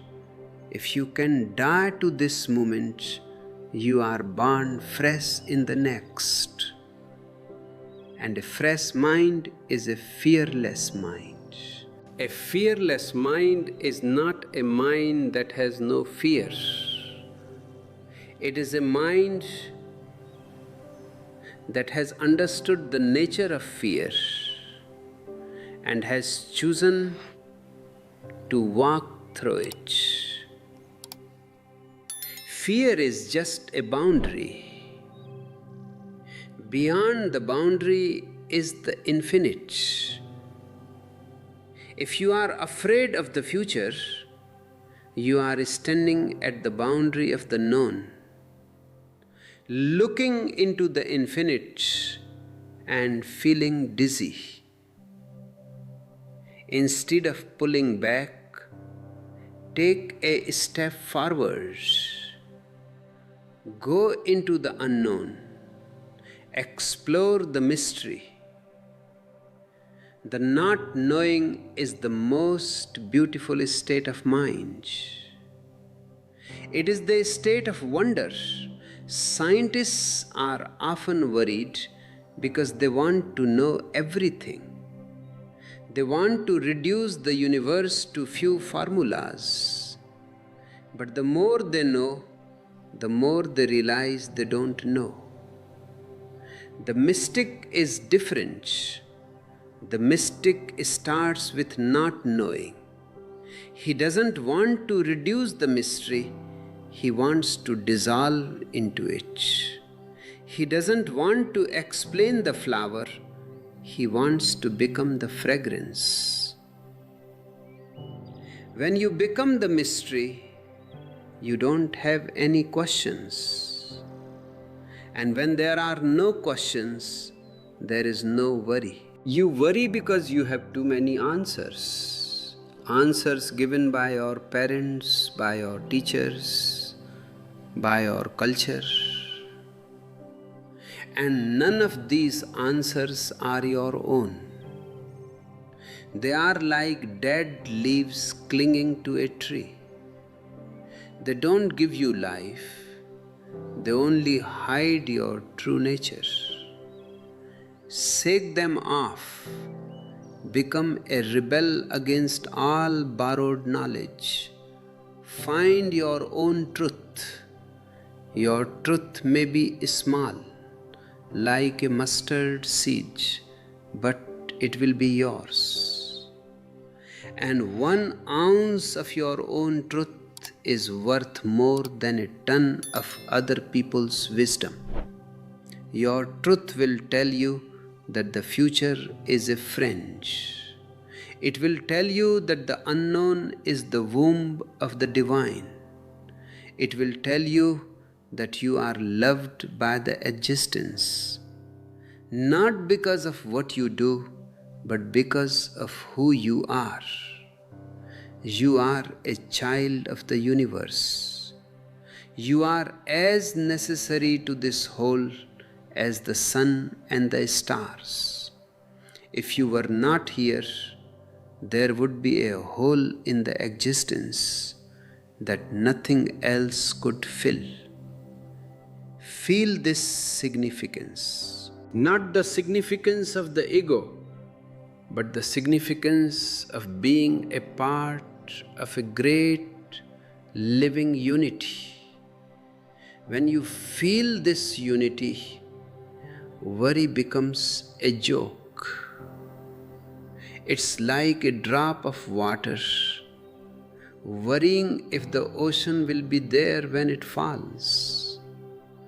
The drop is the ocean. Whether it is in the form of a cloud, a raindrop, or a wave, it is always the same water. You are the same consciousness. Whether you are in this body or another, whether you are in this time or another, you are the art of dying and the art of living combined into one single eternal flame. Let this flame burn away your anxieties. Don't fight them. Just let them be consumed by your awareness.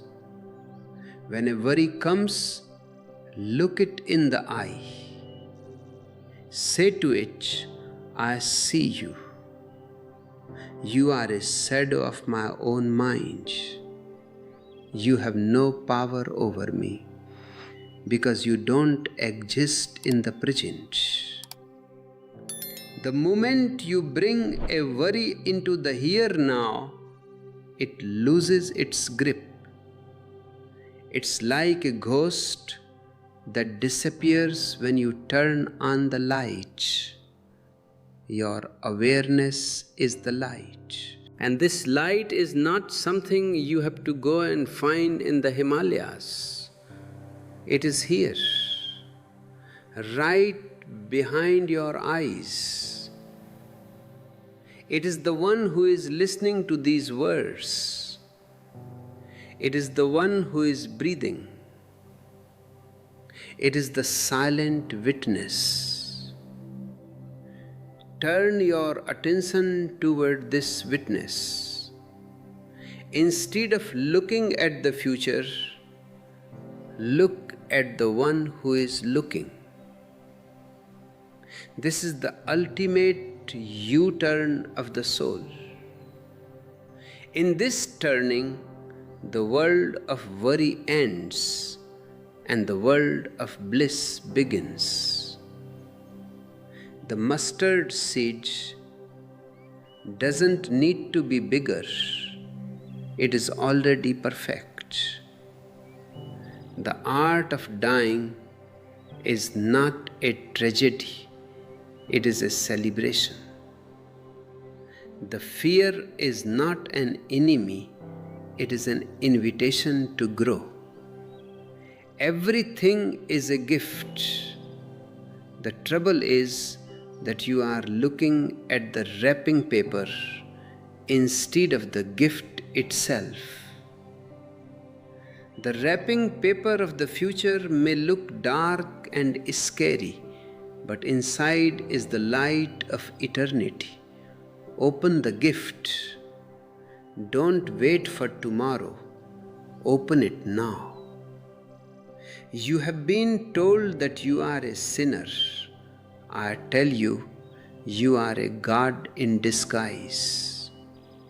You have been told that you are weak. I tell you, you have the power of the whole universe within you. You have been told that you should be afraid. I tell you, you have nothing to fear but your own illusions. Wake up from the dream of time. Step into the reality of the timeless. In the timeless, there is no so much to do. There is only so much to be. There is no little time. There is only infinite space. In this space, you can expand, you can bloom. You can become the shelter for all the birds of heaven. This is your destiny, not in the future, but here now. The rebellion I am talking about is not against the world, but against your own mind. The mind is a dictator. It wants to keep you in the prison of worry because that is the only place the mind can rule. Outside the prison, in the vastness of the present, the mind is just a servant, a very useful servant, but a servant nonetheless. Don't let the servant become the master. Take back your throne. The throne is the present moment. Sit on it with grace, with humor, and with total relaxation. If you can do this, your life will become a miracle. Every day will be a surprise. Every person you meet will be a manifestation of the divine. Every challenge will be an opportunity to dance. You will no longer ask how to stop worrying because the word worry will have disappeared from your vocabulary. You will only know the language of silence, the language of love, and the language of the here now. This is the message of the lilies. This is the message of the mustard seed. This is the message of all the Buddhas who have ever walked this earth. They are all saying the same thing. Don't be afraid. You are at home. You have always been at home. Just open your eyes and see. Let your eyes be filled with the light of the present. Let your heart be filled with the music of the spheres. Let your soul be filled with the fragrance of the eternal. You are the destination. You are the path. You are the traveler. Everything is one. And in this oneness, worry is impossible.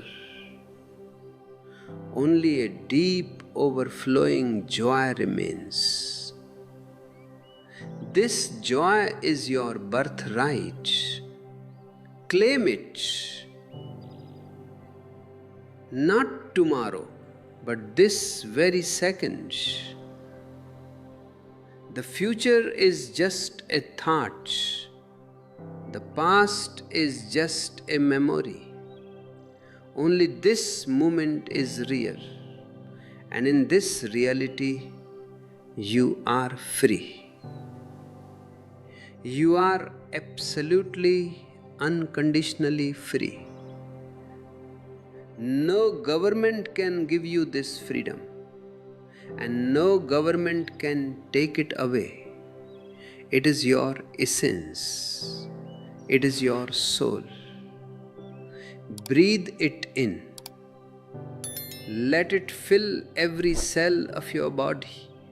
Let it become your very heartbeat.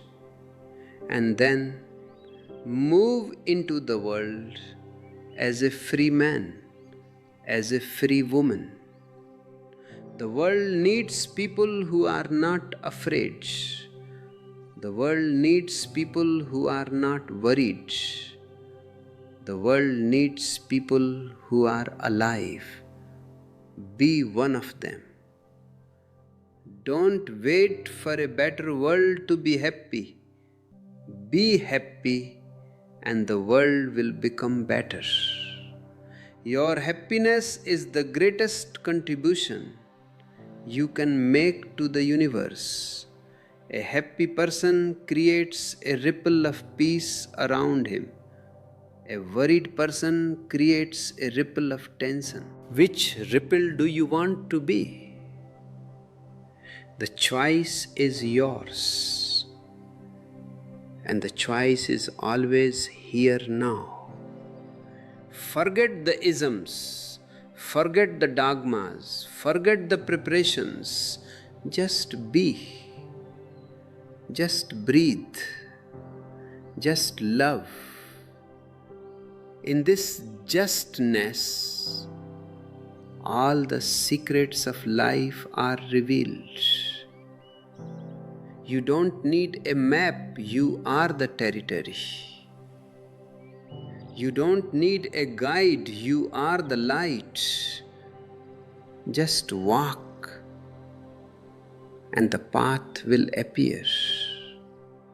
Just sing and the song will be heard. Just be silent and the truth will speak. Everything is simple. It is the mind that makes it complicated. The mind loves complexity because complexity gives it a chance to feel clever. But the heart loves simplicity because simplicity is the language of the divine. Be simple. Be like the mustard seed. Be like the lily. Be like the child. And you will find that the kingdom of heaven has always been right here, waiting for you to notice it.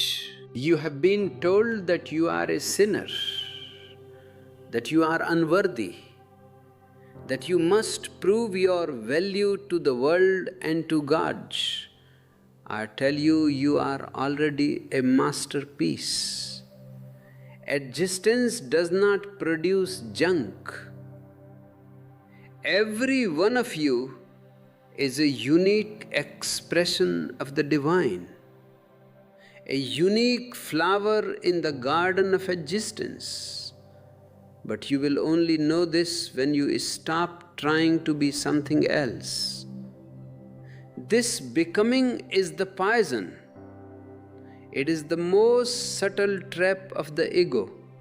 You are always trying to become someone better, and because of that, you are never where you are.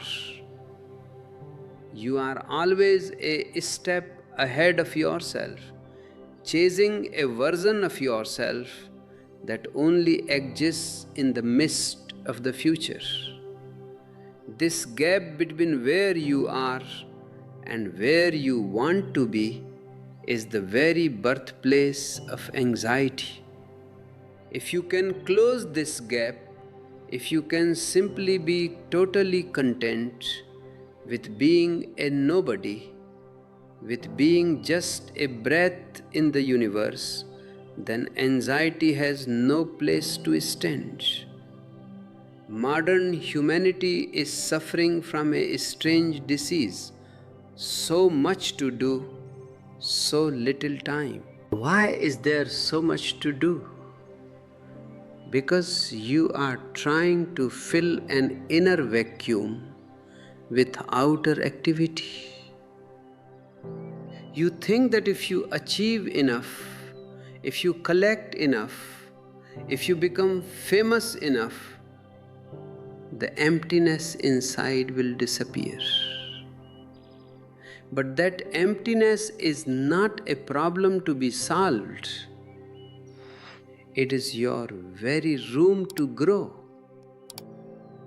It is your inner space. By filling it with worries about the future and plans for success, you are just cluttering your soul. You are like a man who is so busy decorating his house that he forgets to live in it. The future is a decorative dream, but the present is the solid foundation. Think about the nature of a seed. A mustard seed is so small, so insignificant. If it remains a seed, it is safe.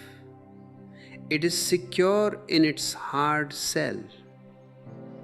But it will never know the joy of reaching for the sun. To become a tree, the seed must die. It must lose its identity. It must disappear into the dark, moist earth. This is the art of dying I speak of. You must die to your future-oriented ego so that your present-oriented soul can be born. You are afraid of this disappearance. You cling to your worries because they give you a sense of being a somebody. Even a worried somebody feels safer to you than a blissful nobody. But I tell you, the nobody is the only one who is truly free.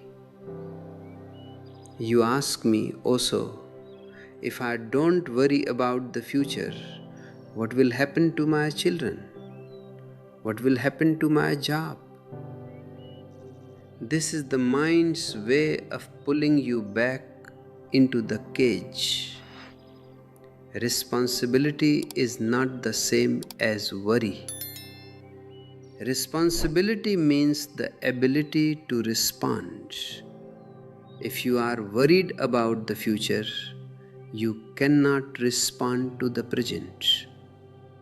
If your child is crying now and you are worried about his college tuition 15 years from now, you cannot give him the love he needs in this moment. Your worry makes you a ghost, and a ghost cannot love. A ghost cannot work. A ghost cannot live. Drop the ghost.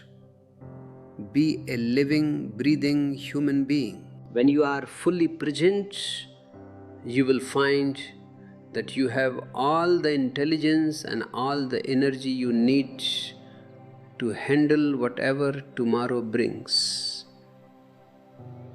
The mind is a laborer.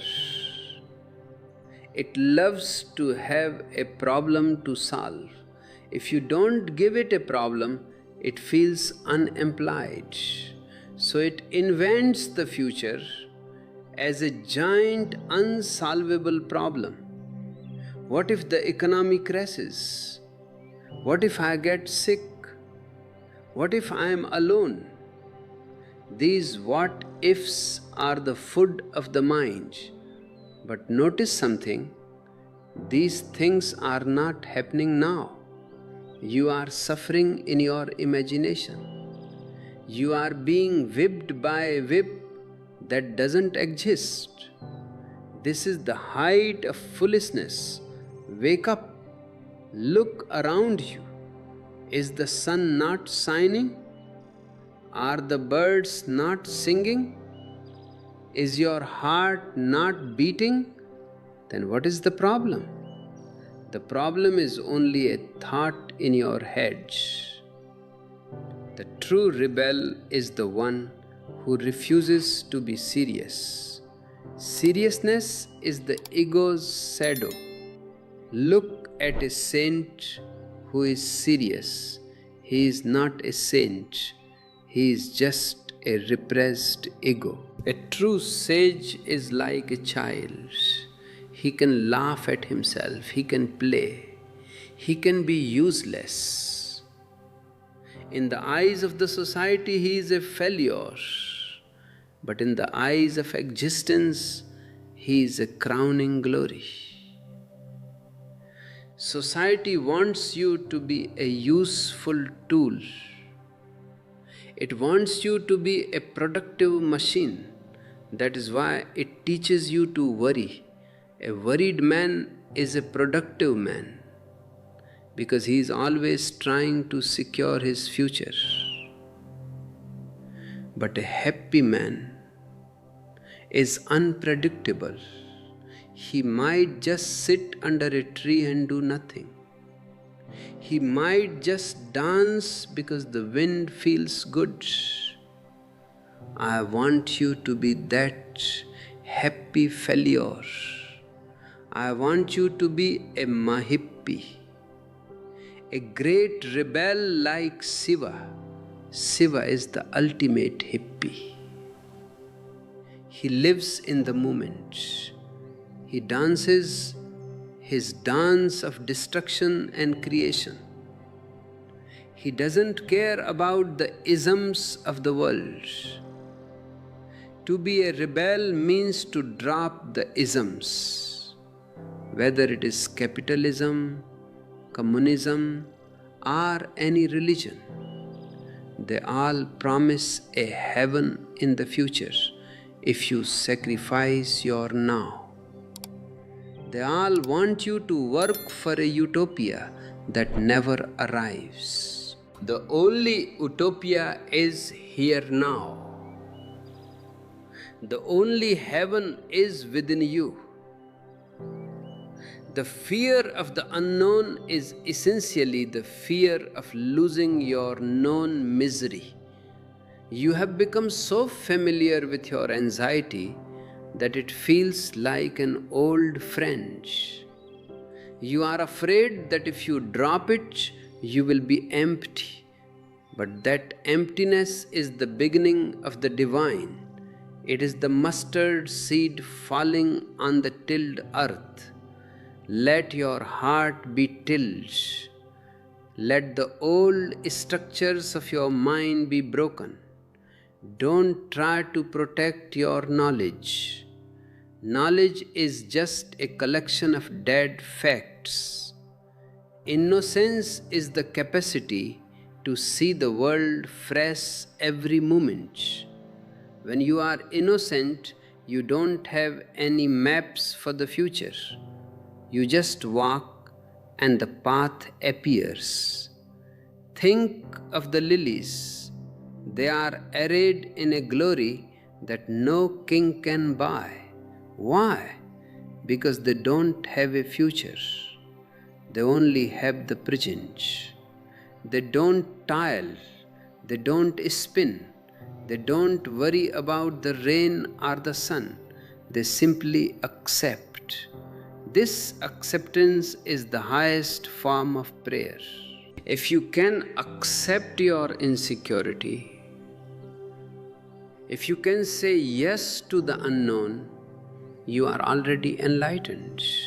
You don't need to go to a temple, you are the temple. You don't need to find a God, you are the breath of the divine. The art of dying is the art of letting go of the steering wheel. You are trying so hard to drive your life toward a certain destination. But life is not a road, it is an ocean. There are no tracks. You are a boat, and the wind of existence is blowing. If you try to row against the wind, you will be exhausted and worried. If you just raise your sail, the wind will take you. And the wind always takes you exactly where you need to be. You may think you need to go to the north, but the existence knows you need to go to the south. Trust the existence. It gave you life. It gave you consciousness. Does it not know what is best for you? Your worry is a sign of your lack of trust. You think you are alone, a small island in a hostile sea. But you are not an island. You are part of the continent. You are the ocean itself. The wave is not separate from the water. When the wave rises, it is the ocean. When the wave falls, it is the ocean. Your birth was the ocean rising, and your death will be the ocean falling. What is there to worry about? You are always the ocean. Stop trying to be a somebody in the future. Be a nobody in the present. In that nobodiness, the entire universe enters you. You become a hollow bamboo, and the divine starts singing through you. The song of the divine is a song of bliss, a song of Alleluia. It has no room for the word anxiety. It has no room for the word tomorrow. The society you live in is a crowd of becomers. Everyone is trying to become someone else. The beggar wants to be a king, the king wants to be a god, and the god is probably bored and wants to be a beggar. It is a merry-go-round of misery. The rebel is the one who jumps off the merry-go-round. He says, I am enough as I am. I don't want to go anywhere. I don't want to become anything. This is the ultimate relaxation. And in this relaxation, the future dissolves. When the future dissolves, you are left with the mustard seed, the small, humble truth of your own being. This truth doesn't need any proof. It doesn't need any approval. It is self-evident. You are. This amness is the only thing you can be sure of. All else, your name, your wealth, your future, is a dream. Why worry about a dream? When the dream is good, enjoy it. When the dream is bad, know that it is just a dream and wait for the morning. The morning is always here now, if you are awake. In the art of dying, you learn that there is no death, only the ego dies. The witness never dies. The one who is watching the worry is not the one who is worried. The one who is watching the aging body is not the one who is aging. If you can find this watcher, you have found the eternal. And the eternal has no future, because it is already everything. It is already everywhere. I see your faces and I see the struggle. You want to let go, but you are afraid you will fall. I tell you, fall. Fall into the abyss. You will find that the abyss is not empty, it is full of love. You will find that you don't have to hold on to anything, because the whole existence is holding on to you. You are being breathed. You are being lived. Relax into this being lived. The isms of the world, the ideologies and the dogmas are all crutches for people who are afraid to walk on their own feet. They give you a false sense of direction. They tell you where the future is, but there is no direction. Existence is a dance in all directions at once. It is a celebration. Don't be a spectator, be the dance. When you are the dance, there is no you left to worry. Only the movement remains. Only the joy remains.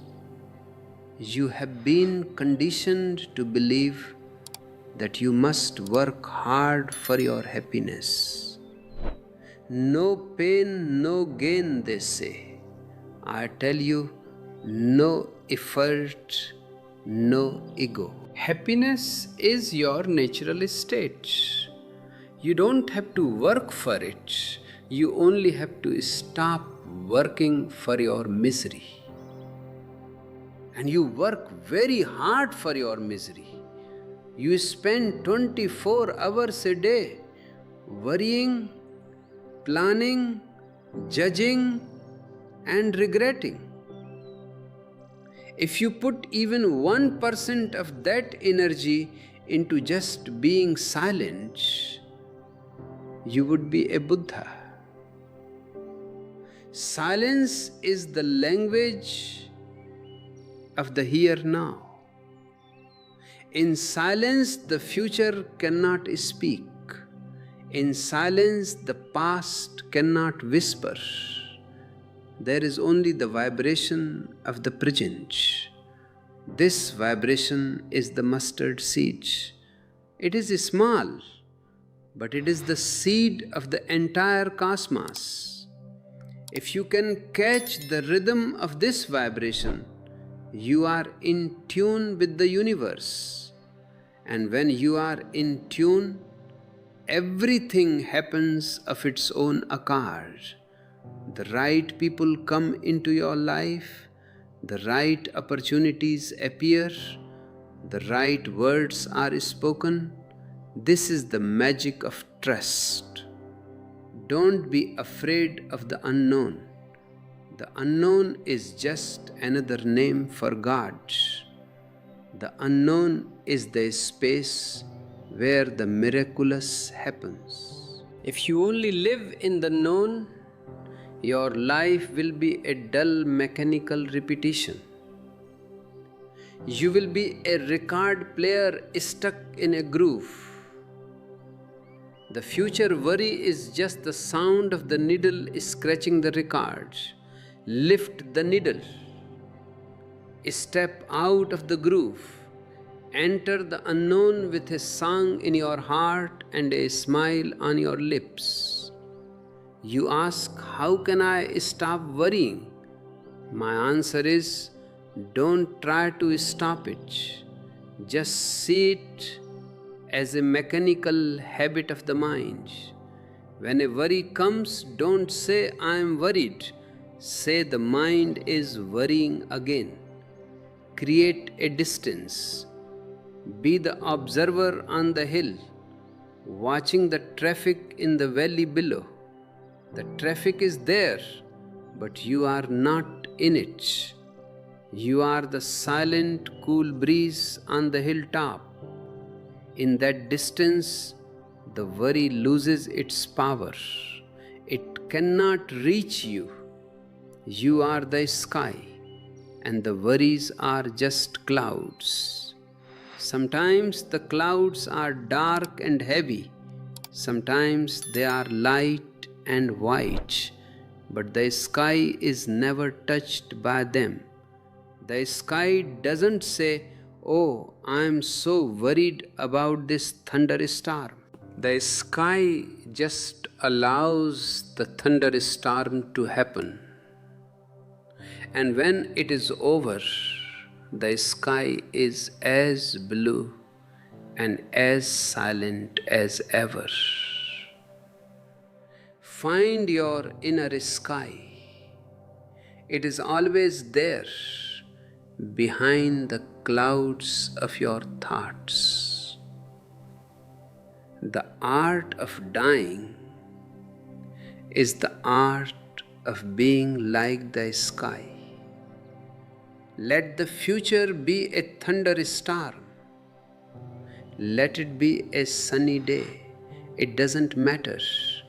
You are the vastness that contains it all. You are the host, and the future is just a guest. A guest comes and goes, but the host remains. Don't let the guest take over the house. You are the master. Sit on your throne of awareness and let the future pass by like a parade. Some things you will like, some things you will not like, but you are just the witness. This is the radical rebellion. To be a witness in a world of doers. To be silent in a world of noise. To be here in a world of there. When you are here, you are finally home. And when you are home, there is no more worry. There is only the deep, silent peace of the here now. You are a mustard seed. You are small, but you carry the infinite. Don't be afraid to die to your old worried self. The earth is ready. The sun is ready. The existence is waiting for you to bloom. Drop the cell of the future. Disappear into the present. And you will find that you are not just a tree. You are the whole forest. You are the shelter for all the birds of heaven. This is the truth. This is the only reality. The birds of heaven do not come to a heart that is filled with the noise of the future. They come to a heart that is a silence, a vacancy, a shelter.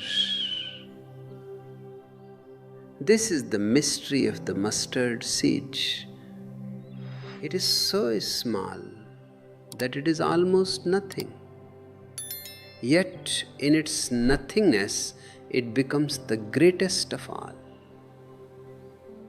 You are trying to be great through your achievements, through your bank balance, through your future plans. But that is the greatness of the ego, and the ego is a very fragile thing. One small change in the economy, one small virus in your body, and your greatness collapses. But the greatness of the mustard seed is the greatness of existence itself. It is the greatness of the nothing that contains everything. The rebellion I am calling you to is a rebellion against the clock. Society lives by the clock. You have a time for breakfast, a time for work, a time for sex, a time for prayer. Everything is scheduled. And the biggest schedule of all is the future. You are told that you must prepare for a future that is always 20 years away. By the time you reach that future, you are already old, tired, and ready to die. And then the society tells you, now prepare for the afterlife. It never lets you be. It is a conspiracy to keep you from ever tasting the nectar of the here now. To be a Mahahippie like Shiva means to walk out of this schedule. It means to live in such a way that the next moment is a surprise even to you. Shiva doesn't have a calendar. He doesn't have a watch. He has the third eye, the eye of awareness. When the third eye opens, the two eyes of the past and the future close. You see the truth as it is, not as it was or as it will be. And the truth is always a celebration. It is a dance of energy that has no beginning and no end.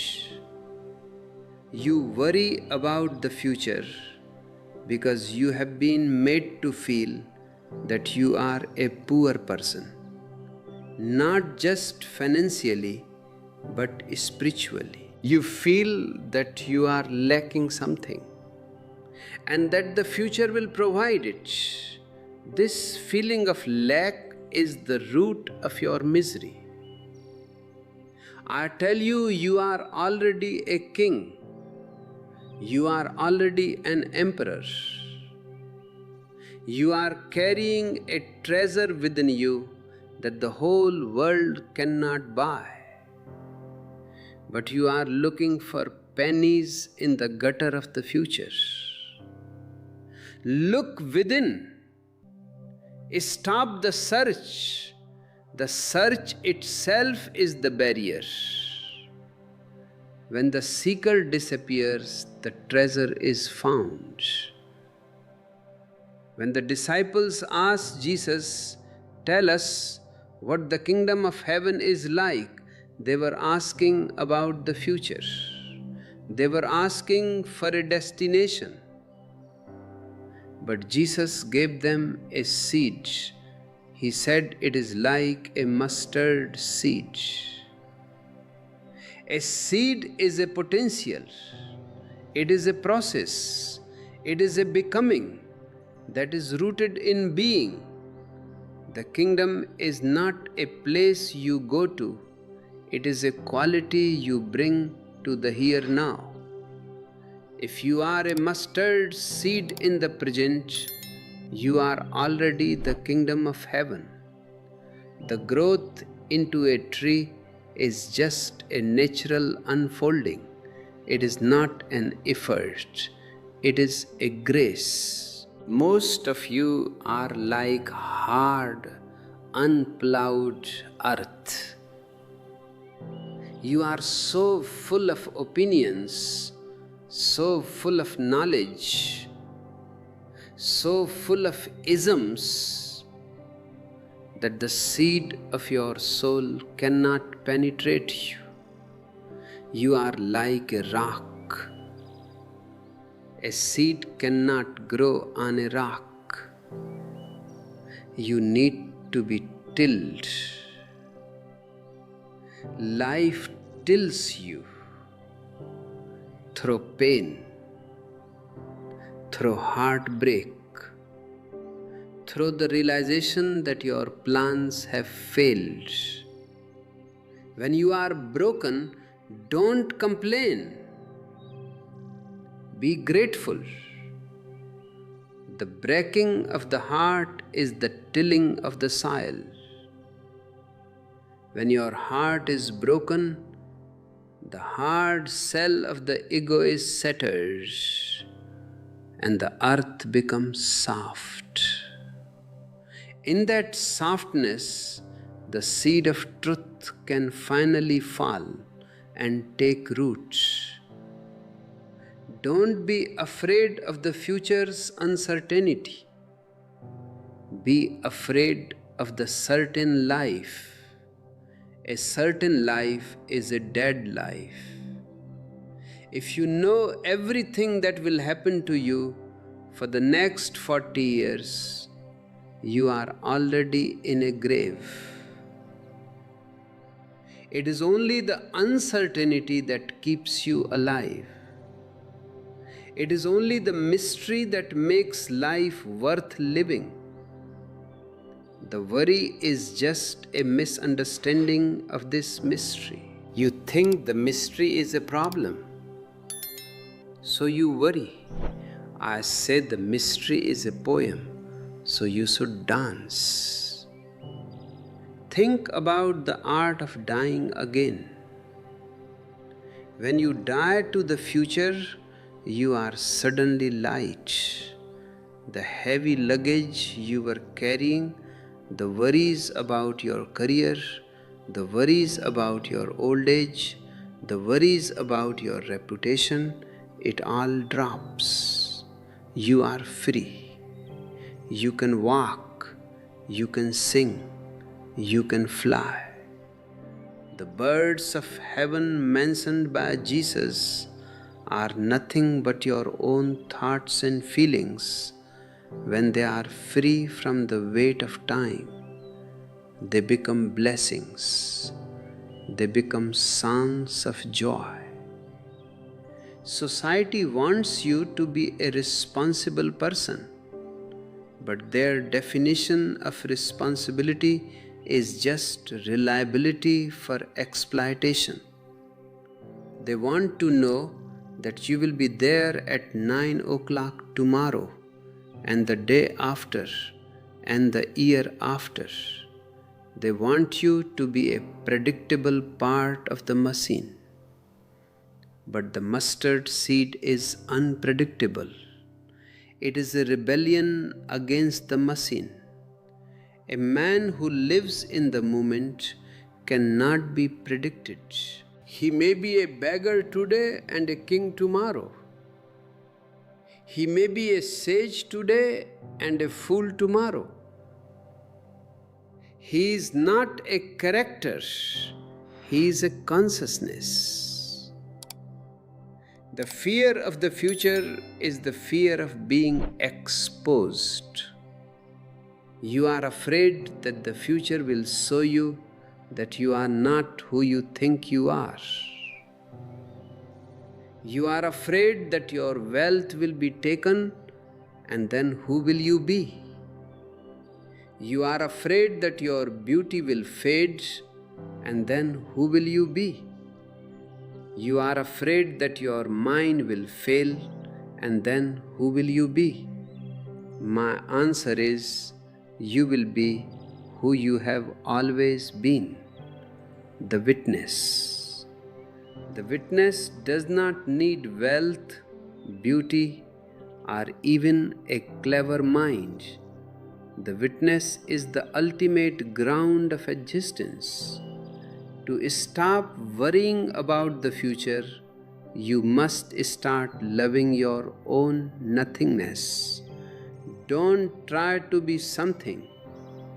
Something can be destroyed, but nothingness is indestructible. You cannot kill the wind. You cannot burn the sky. You cannot drown the emptiness. When you become like the sky, vast, empty and silent, the future can bring clouds, it can bring storms, but it cannot touch you. You remain the host of all that happens. You are so busy doing that you have forgotten how to be. Even your prayer is a doing. Even your meditation is a doing. You are trying to achieve peace. But peace is not an achievement. It is a letting go of the struggle. It is the state of a person who has realized that there is no war to be won. The universe is not your enemy. The future is not a threat. It is just more of the same divine play, more of the same Leela. Look at the flowers. They don't have insurance. They don't have bank accounts. They don't have a retirement plan. Yet they bloom with such total abandon that they shame all your palaces and all your gold. Why? Because they are not holding back. They are giving their all to this single moment. If the wind comes and takes them away in the next second, they don't complain. They have lived. A single moment of total living is better than 1,000 years of partial living. Your worry is a form of partial living. You are here, but your energy is there. You are divided. This division is what makes you feel weak and anxious. When you are total, you are strong. When you are here now, you are a lion. A lion does not worry about what will happen to the jungle tomorrow. He is the jungle. You are the existence. You are the stars. You are the earth. You are the ocean. Why are you behaving like a frightened mouse? Drop the mouse. Reclaim your lion's roar. And that roar is not a roar of aggression, but a roar of silence. It is the roar of a person who has found his own center. Once you are at the center, the circumference can spin as fast as it wants. The world can change, the future can come and go, but the center remains still. This stillness is the art of dying. It is the art of being in the world, but not of it. It is the art of the mustard seed. The so much to do neurosis is a sign of a fragmented mind. When your mind is one, there is nothing to do. Everything happens.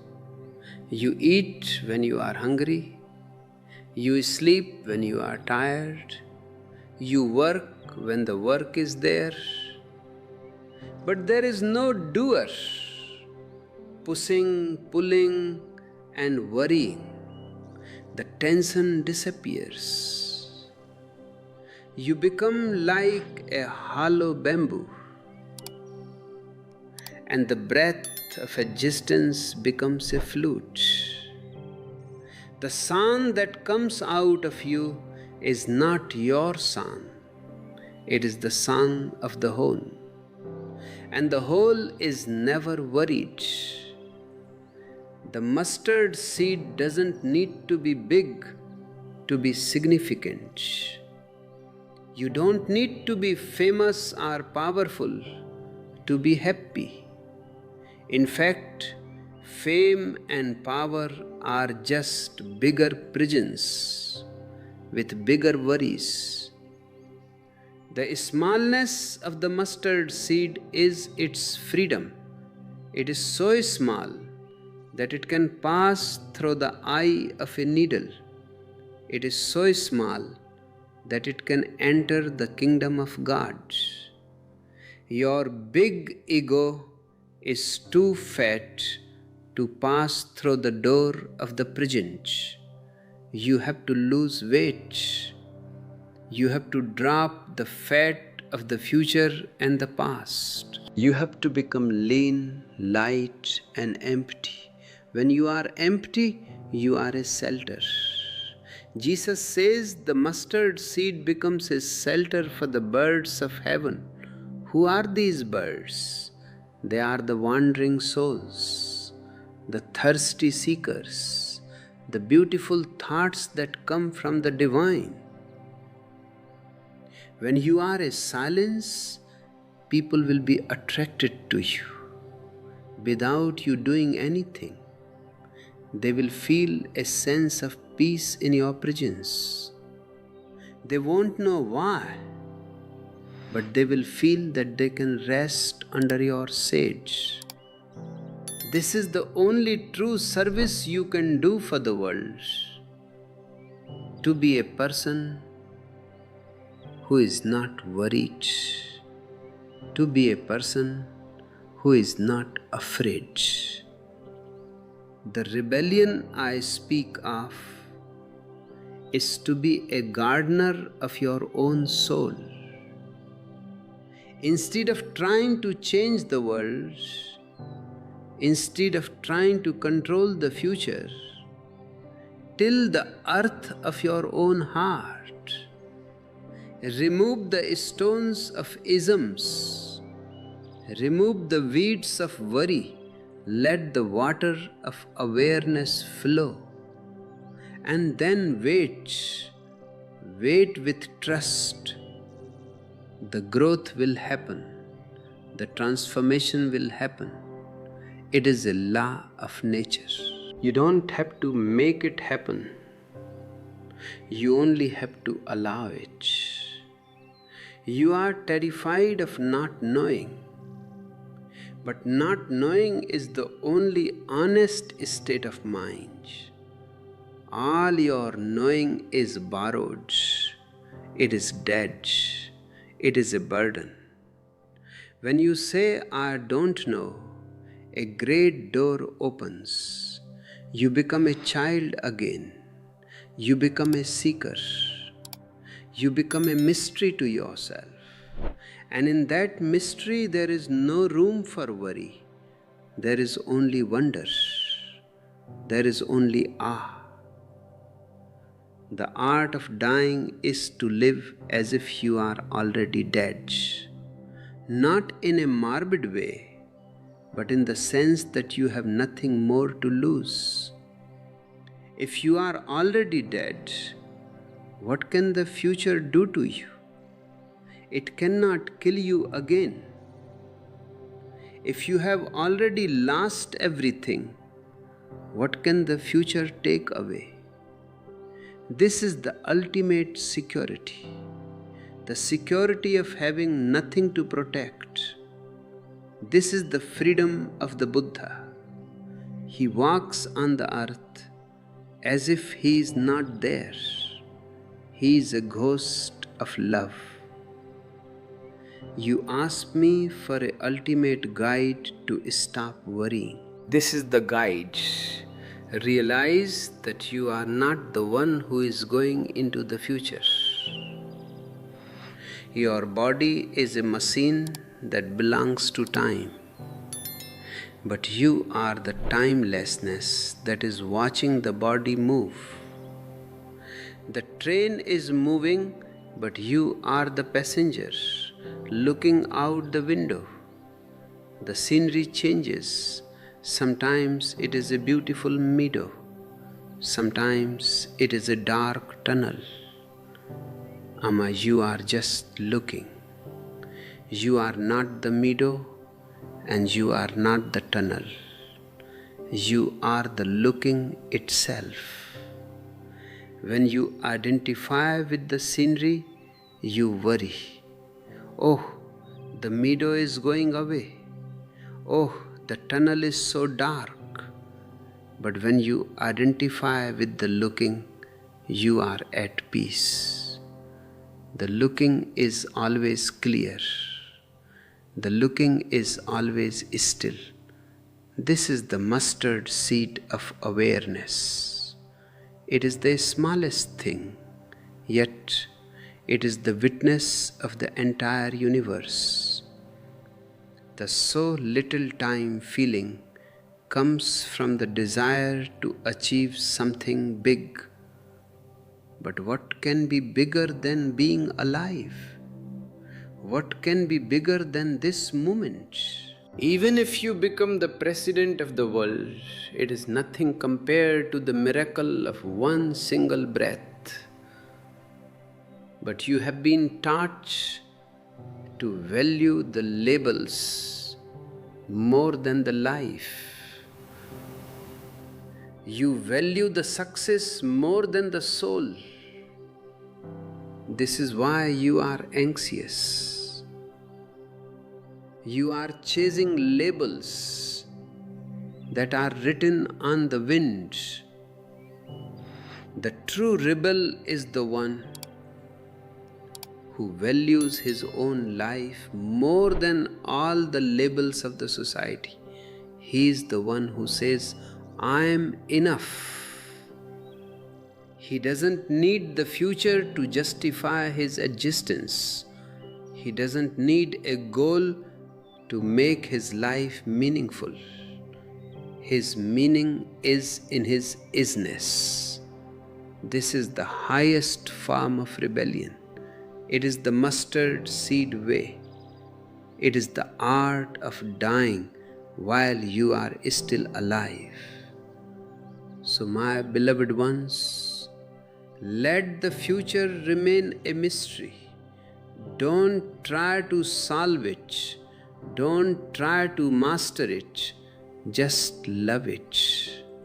Love the fact that you don't know. Love the uncertainty. Love the insecurity. In that love, the fear will evaporate, and only a deep, silent joy will remain. You are home. You have always been home. The only thing that was missing was your presence. Come back home. Be here. Be now. And the future will take care of itself, as it always has. The birds of heaven are waiting for you to become a shelter. The mustard seed is waiting to be sown. The art of dying is waiting to become your art of living. Don't wait for tomorrow. The door is open now. Step through it. This stepping through is not a movement in space. It is a movement in consciousness. You are not going from one room to another. You are going from the periphery to the center. On the periphery, there is noise, there is worry, there is the future. At the center, there is only silence, there is only emptiness, there is only the present.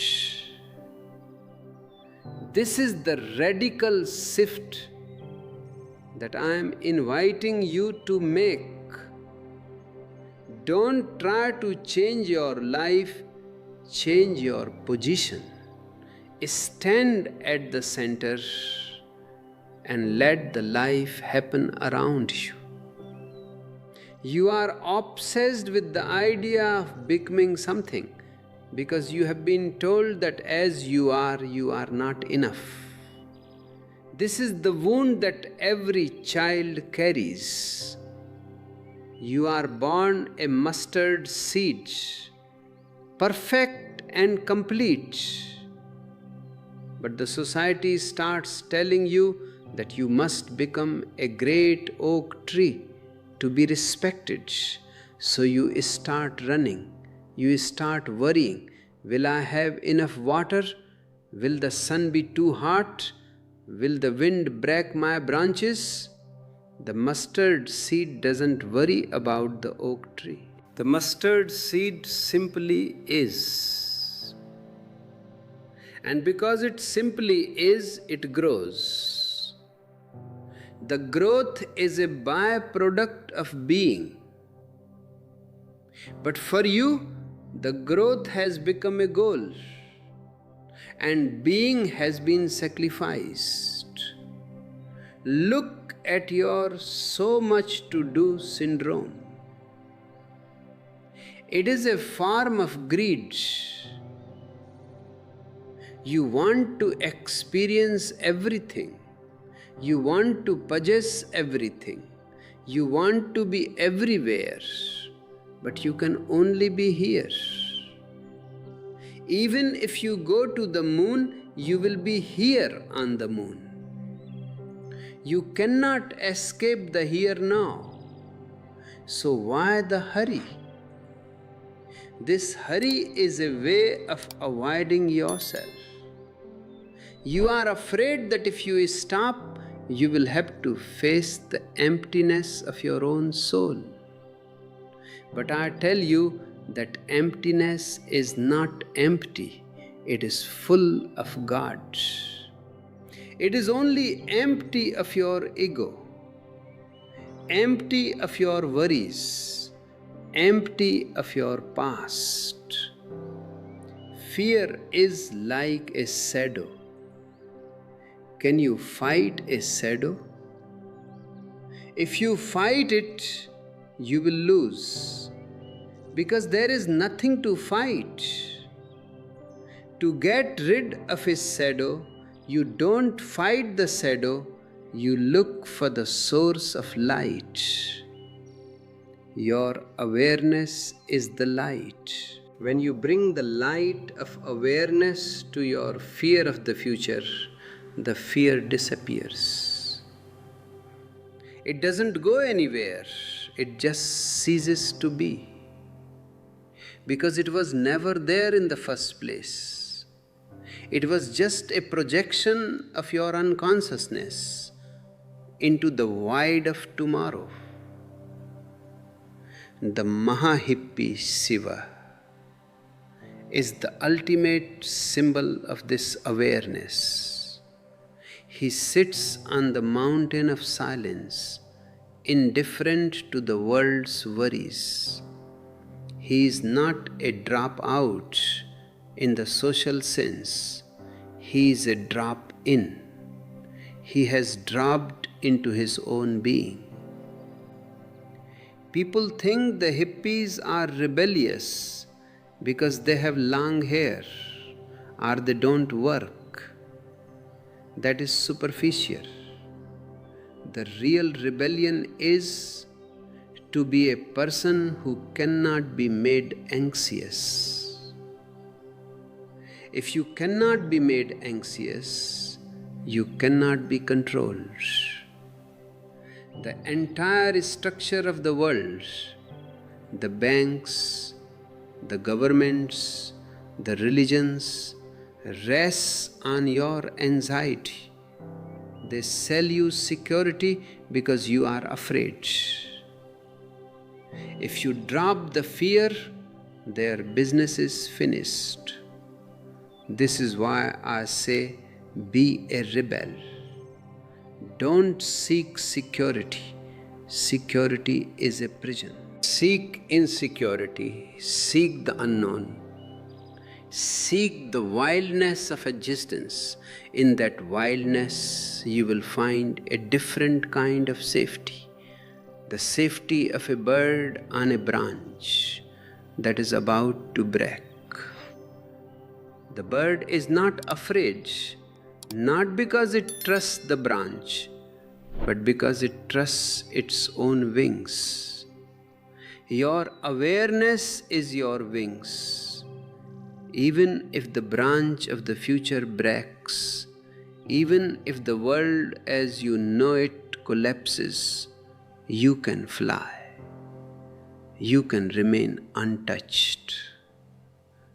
But you have forgotten your wings.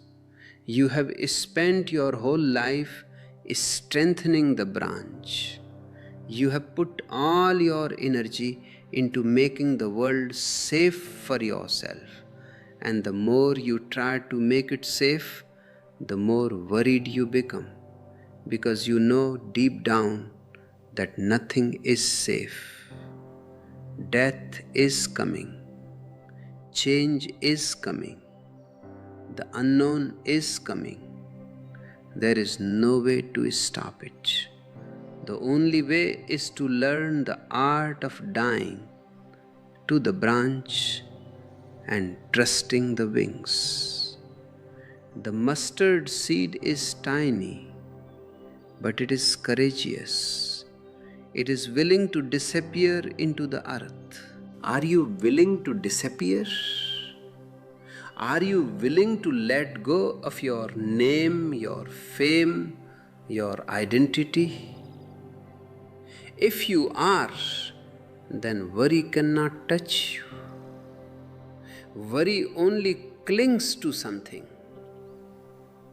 If there is no someone for the worry to cling to, it simply passes through. Be like a screen, not like a wall. A wall stops everything and gets hit. A screen lets everything pass through and remains clean. The known versus unknown battle is happening in every moment of your life.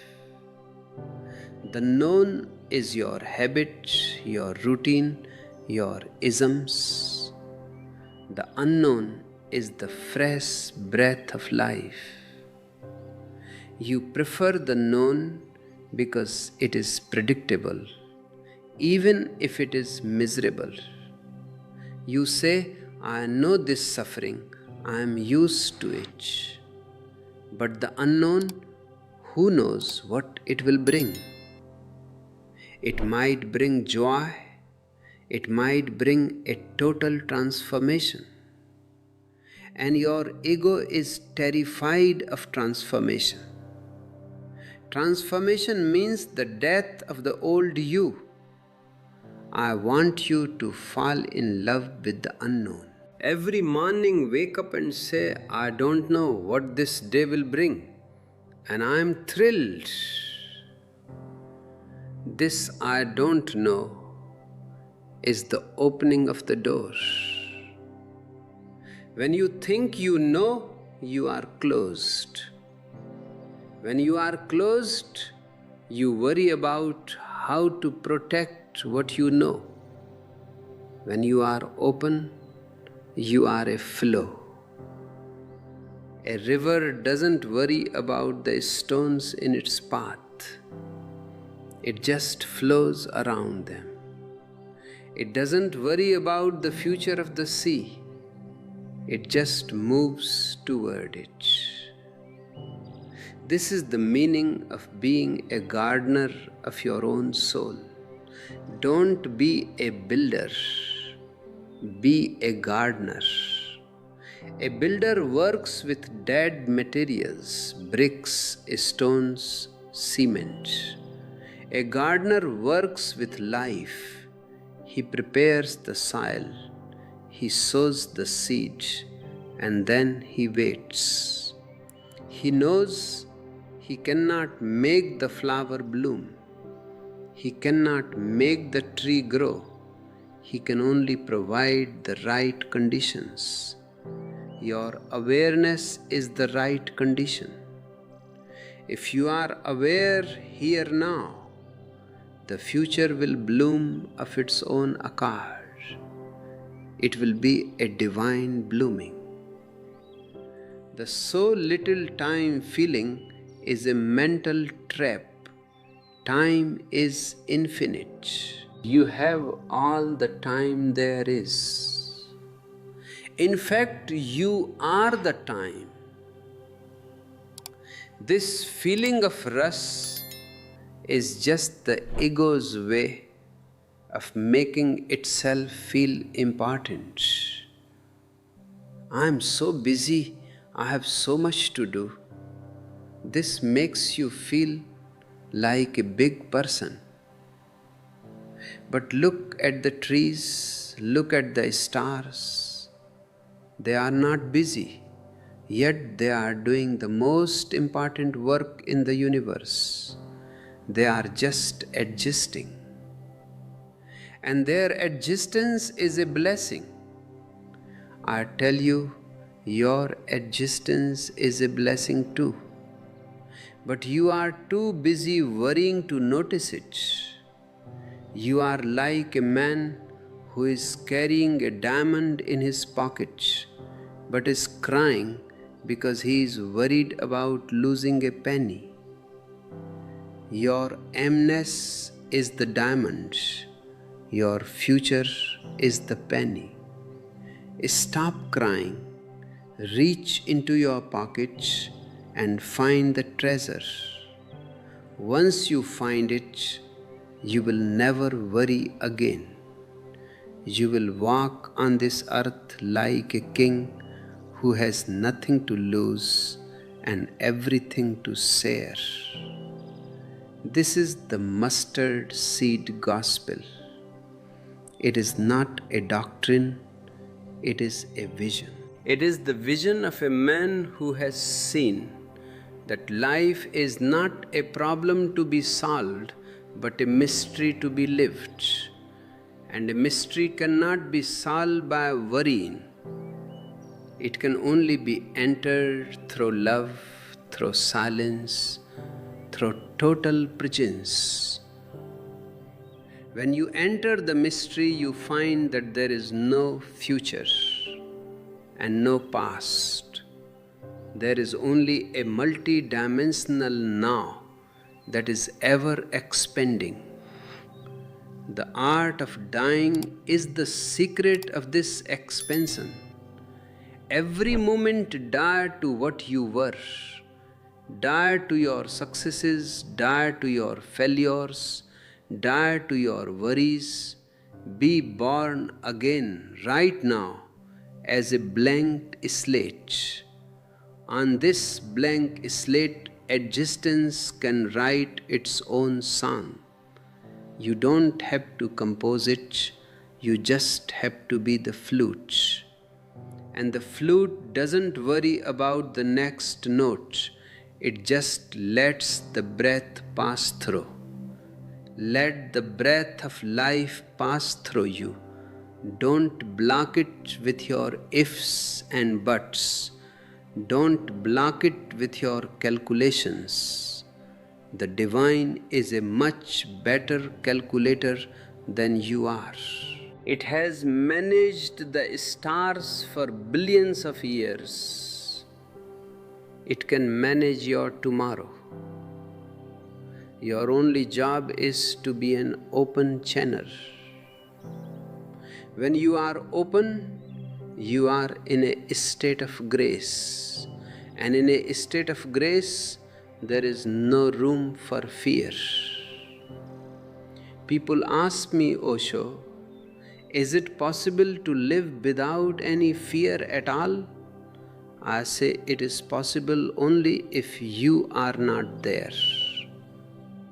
If the ego is there, fear will be there. Fear is the shadow of the ego. If you want to be fearless, you must become a nobody. A nobody has nothing to protect, nothing to lose, and no future to worry about. A nobody is the most powerful person in the world because he is one with the whole. This is the ultimate rebellion, to drop the I.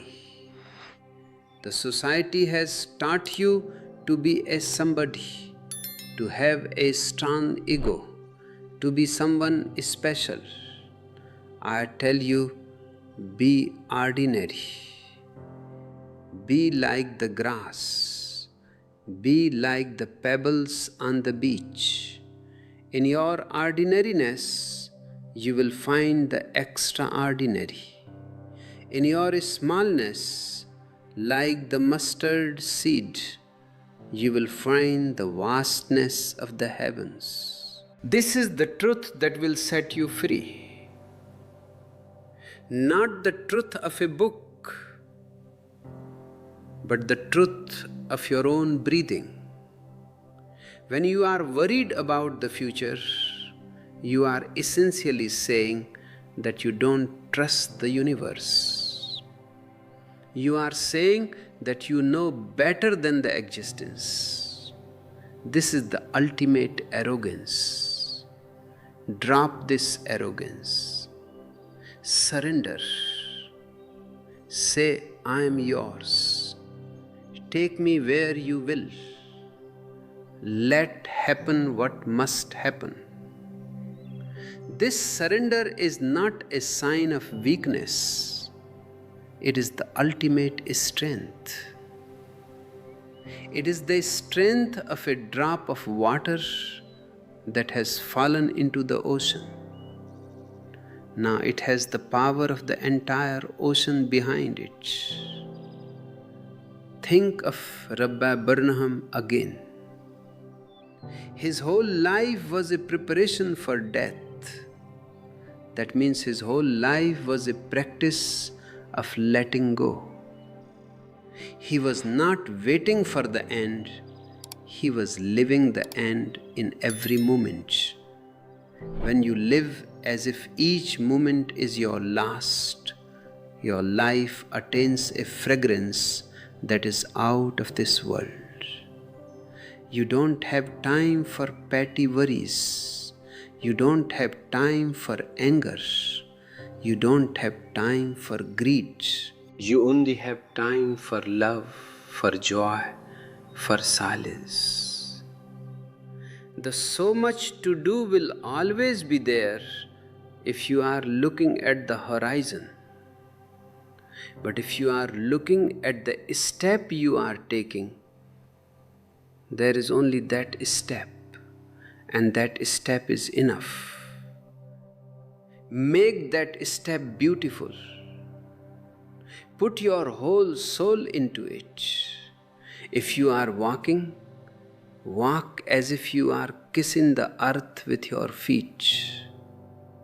If you are drinking tea, drink it as if it is the last tea you will ever have. In this totality, the future is consumed. It is burned in the fire of your presence. You are a mustard seed, but you have the heart of a lion. Don't be afraid to disappear. The tree is not the enemy of the seed. It is the fulfillment of the seed. The unknown is not the enemy of the present. It is the flowering of the present. Embrace it, welcome it, let it come. And while you wait for it, dance. Dance because you are here. Dance because you can breathe. Dance because you are a part of this magnificent mystery called life. The world is full of people who are dead even though they are breathing. They are dead because they are living in the future. And the future is a graveyard of dreams. I want you to be alive. And to be alive means to be here now, without any baggage. Drop your luggage of worries at the door. You don't need it here. You are in the temple of existence, and the only entrance fee is your presence. The mustard seed is a call to innocence. Drop your knowledge, drop your isms, drop your cleverness. Be simple. Be like a child.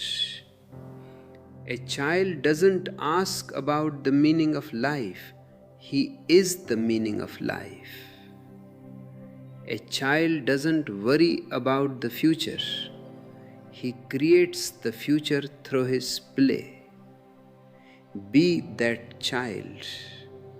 Let your life be a play, not a struggle. Let your life be a song, not a complaint. When you go into the unknown, you are not going alone. The whole existence goes with you. You are a wave and the ocean is behind you. If the ocean wants you to rise, you rise. If the ocean wants you to fall, you fall. Both are beautiful. Both are a part of the dance. Once you understand this, the word worry loses its meaning. There is only a deep, silent gratitude for the privilege of being a part of this dance. This is the art of dying to the future so that you can be born to the eternal. It is the most beautiful art there is. It requires no talent, only awareness. It requires no effort, only surrender. It is your birthright. Don't let the society, the religion, or the mind take it away from you. Stand your ground, the ground of the here now, and let the future unfold like a flower. You don't have to pull the petals. The sun of awareness will make them open. So, my beloved friends, stop the worry and start the wonder. Stop the planning and start the presence. Stop the becoming and start the being. You are the destination. You are the way. You are the truth. Everything is already here. Just open your eyes and see. The mystery is calling you. It is calling you through the wind, through the sounds of the night, through the silence of your own heart. Listen. Don't think, just listen. In that listening, the future disappears and only the eternal remains. And that eternal is your home. You have never left it. You have only been dreaming of a faraway land called tomorrow. Wake up. You are already here. This not knowing is the most fertile ground for the soul. The mind wants to know everything in advance. It wants to have a guarantee. It wants to see the end of the road before it takes a single step. But life is not a paved highway. It is a path that you create by walking. There is no pre-existing map. And because there is no map, there is no possibility of a wrong turn. Everything is a discovery. Everything is an exploration. If you think you know where you are going, you are already stuck in the past. Your knowledge of the future is nothing but a projection of your memory. You are trying to make the future a repetition of your past, perhaps a better version, but a repetition nonetheless. And repetition is the very definition of boredom and death. You worry because you are trying to be a professional at living. You want to be efficient. You want to be successful. You want to avoid mistakes. But life is for the amateurs. Only an amateur can be truly alive. Because an amateur is one who loves what he does, regardless of the result. The word immature comes from the Latin amatar, the lover. A lover is not worried about the future. He is too intoxicated by the presence of the beloved. When you are an amateur in life, you don't care if you fail. You don't care if you look foolish. You are just enjoying the dance. This lack of professionalism is what makes a child so radiant. He is not trying to achieve anything. He is just playing. Society, however, wants to turn you into a professional. It wants to turn your life into a career. From the moment you are born, there's so much to do, so little time, pressure is put upon you. They tell you to hurry, to compete, to get ahead. But where is the ahead? In the end, everyone reaches the same grave. The ahead is a fiction created by the ego to keep you from noticing that you are already here. If you are always running toward a goal, you never taste the richness of the journey. You are like a man who is so focused on reaching the mountain peak that he doesn't notice the wild flowers under his feet, the smell of the pine trees, or the song of the birds. And when he reaches the peak, he finds it is just a cold, windy rock. He has missed the whole mountain. I tell you, don't be a mountain climber. Be a wanderer. A wanderer has no destination. He is at home wherever he is. If he is in the valley, he enjoys the shade. If he is on the peak, he enjoys the view. He doesn't worry about the next step, because the next step is not a means to an end, it is the end itself. This is the mustard seed approach.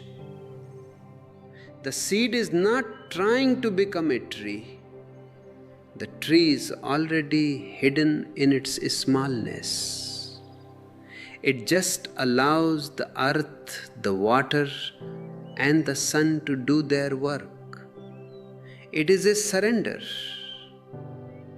Your worry is a sign that you are still trying to do the work of the existence. You are trying to manage the seasons.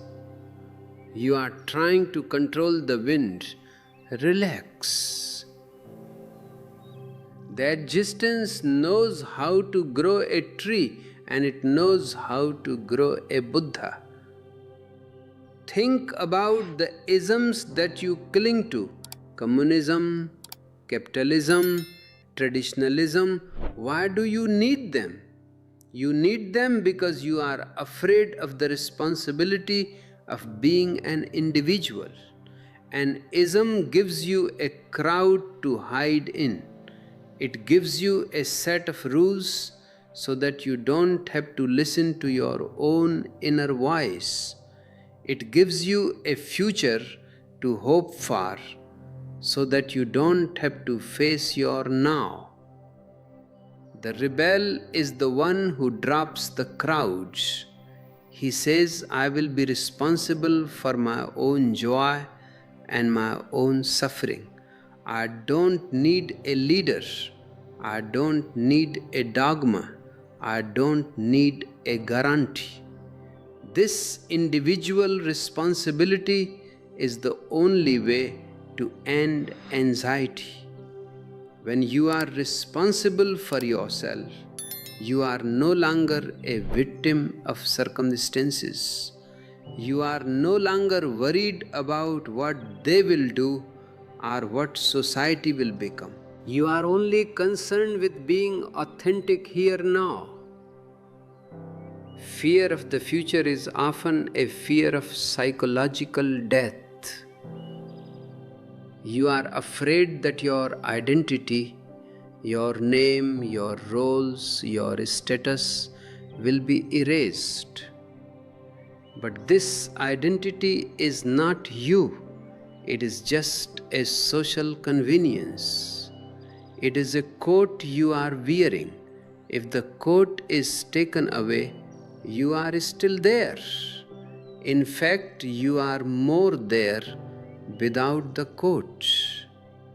The art of dying is the practice of taking off this coat every single day.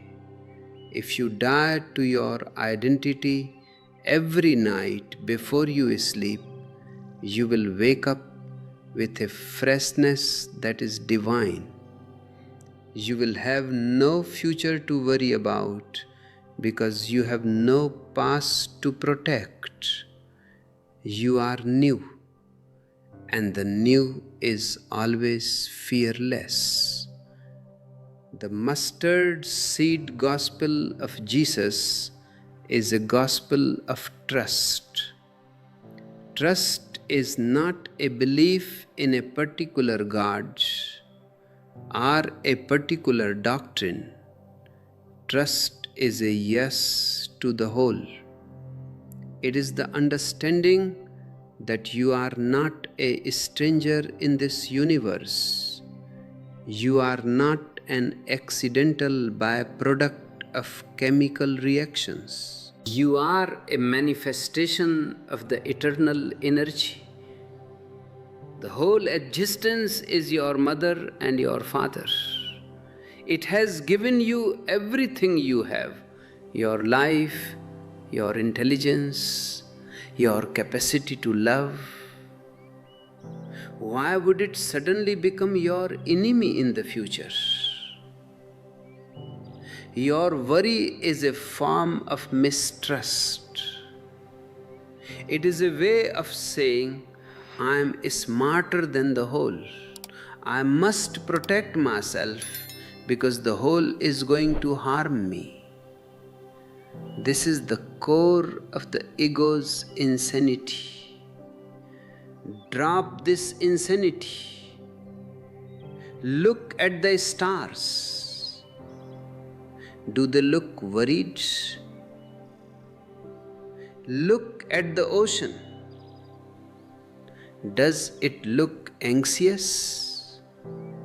Only man is worried because only man thinks he is separate from the whole. The moment you realize your oneness, the worry becomes impossible. It is like your right hand worrying that your left hand might hurt it. They are both part of the same body.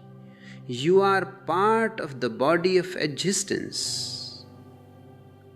If the future brings pain, it is the whole experiencing pain through you.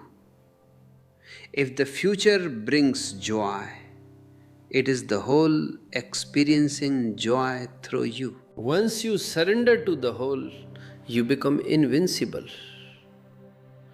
I want you to become a Mahahippie, a great rebel of consciousness. The original hippies in the West were a beautiful phenomenon, but they were incomplete. They dropped out of the social structure, but they didn't always drop into the spiritual center. They replaced one ism with another. But the true rebellion is to have no ism at all. It is to be like Shiva, naked, wild, and centered.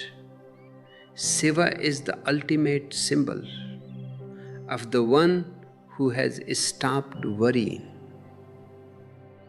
He lives in the crematorium because he has accepted death. He wears snakes because he has accepted fear. He dances the tandava because he has found the rhythm of the eternal. When you accept the worst that can happen, death and change, the power of worry is broken. What is the worst that can happen in your future? You can die.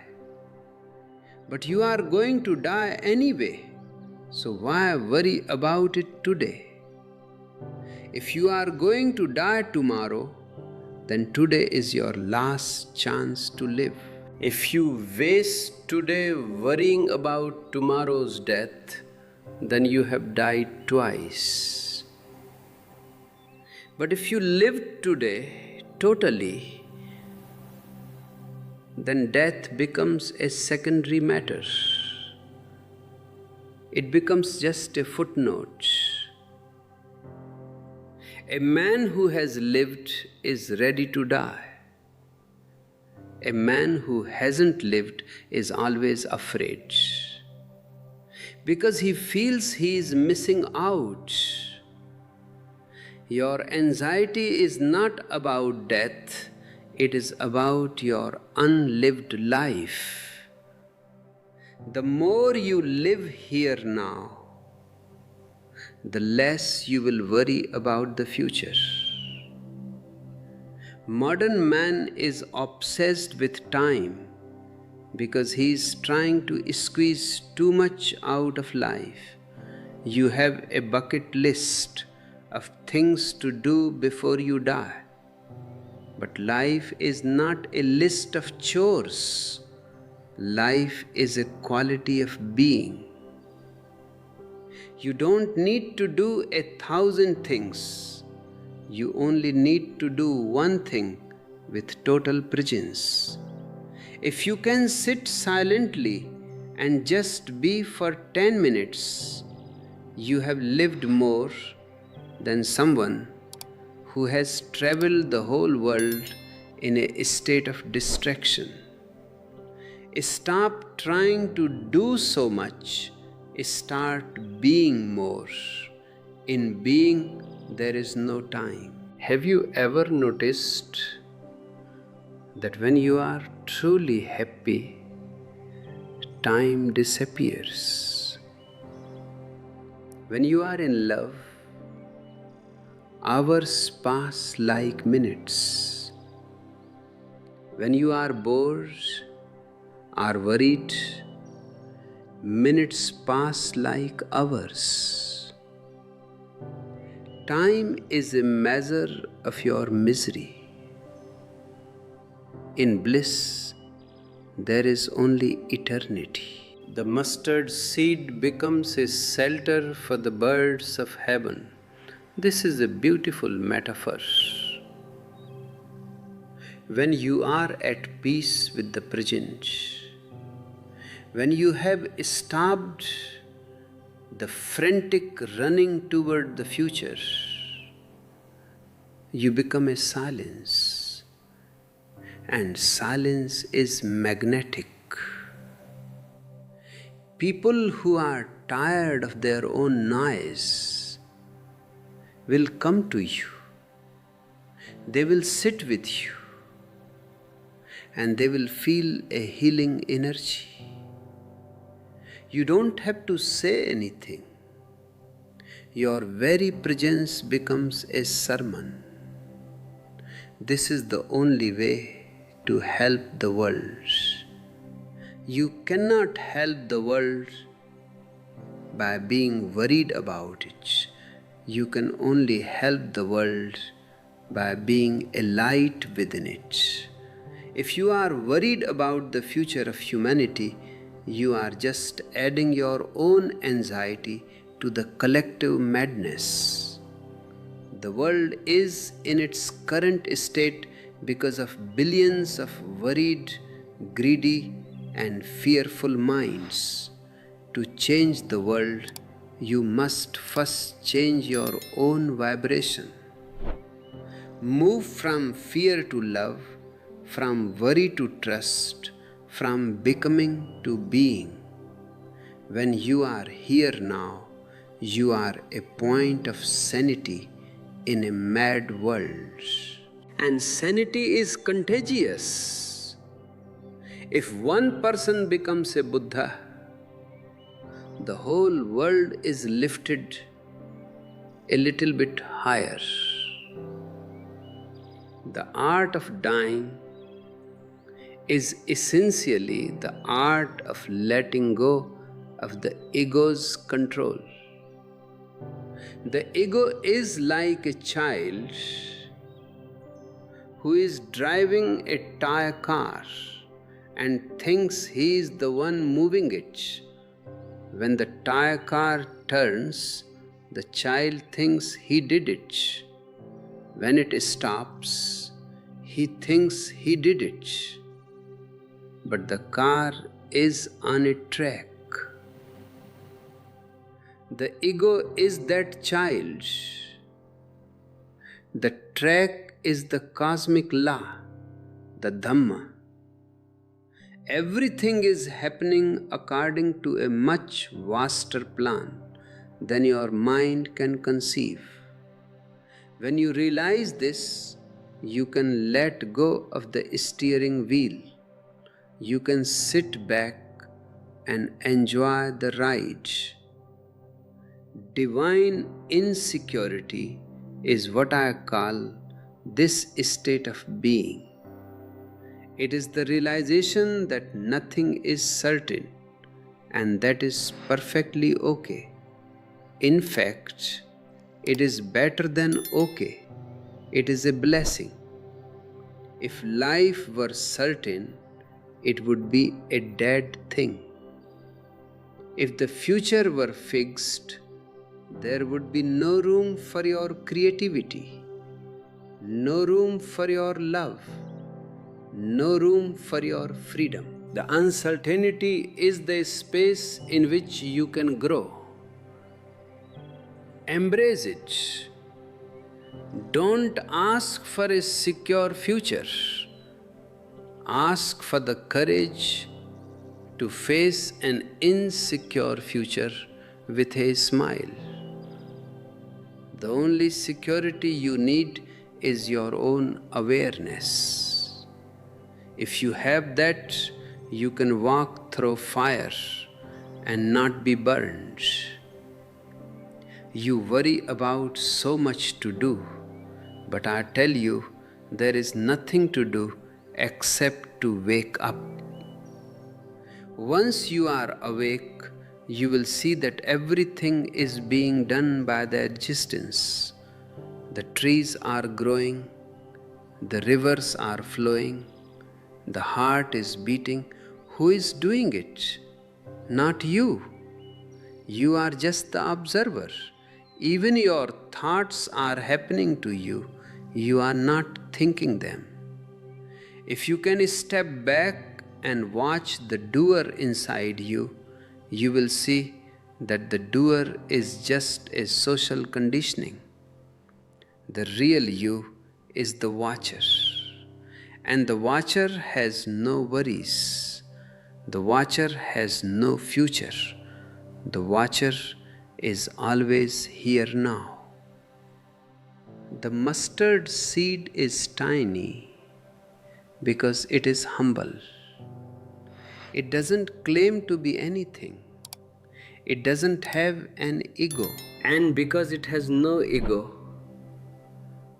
the whole power of the universe flows through it. You are trying to be big and important.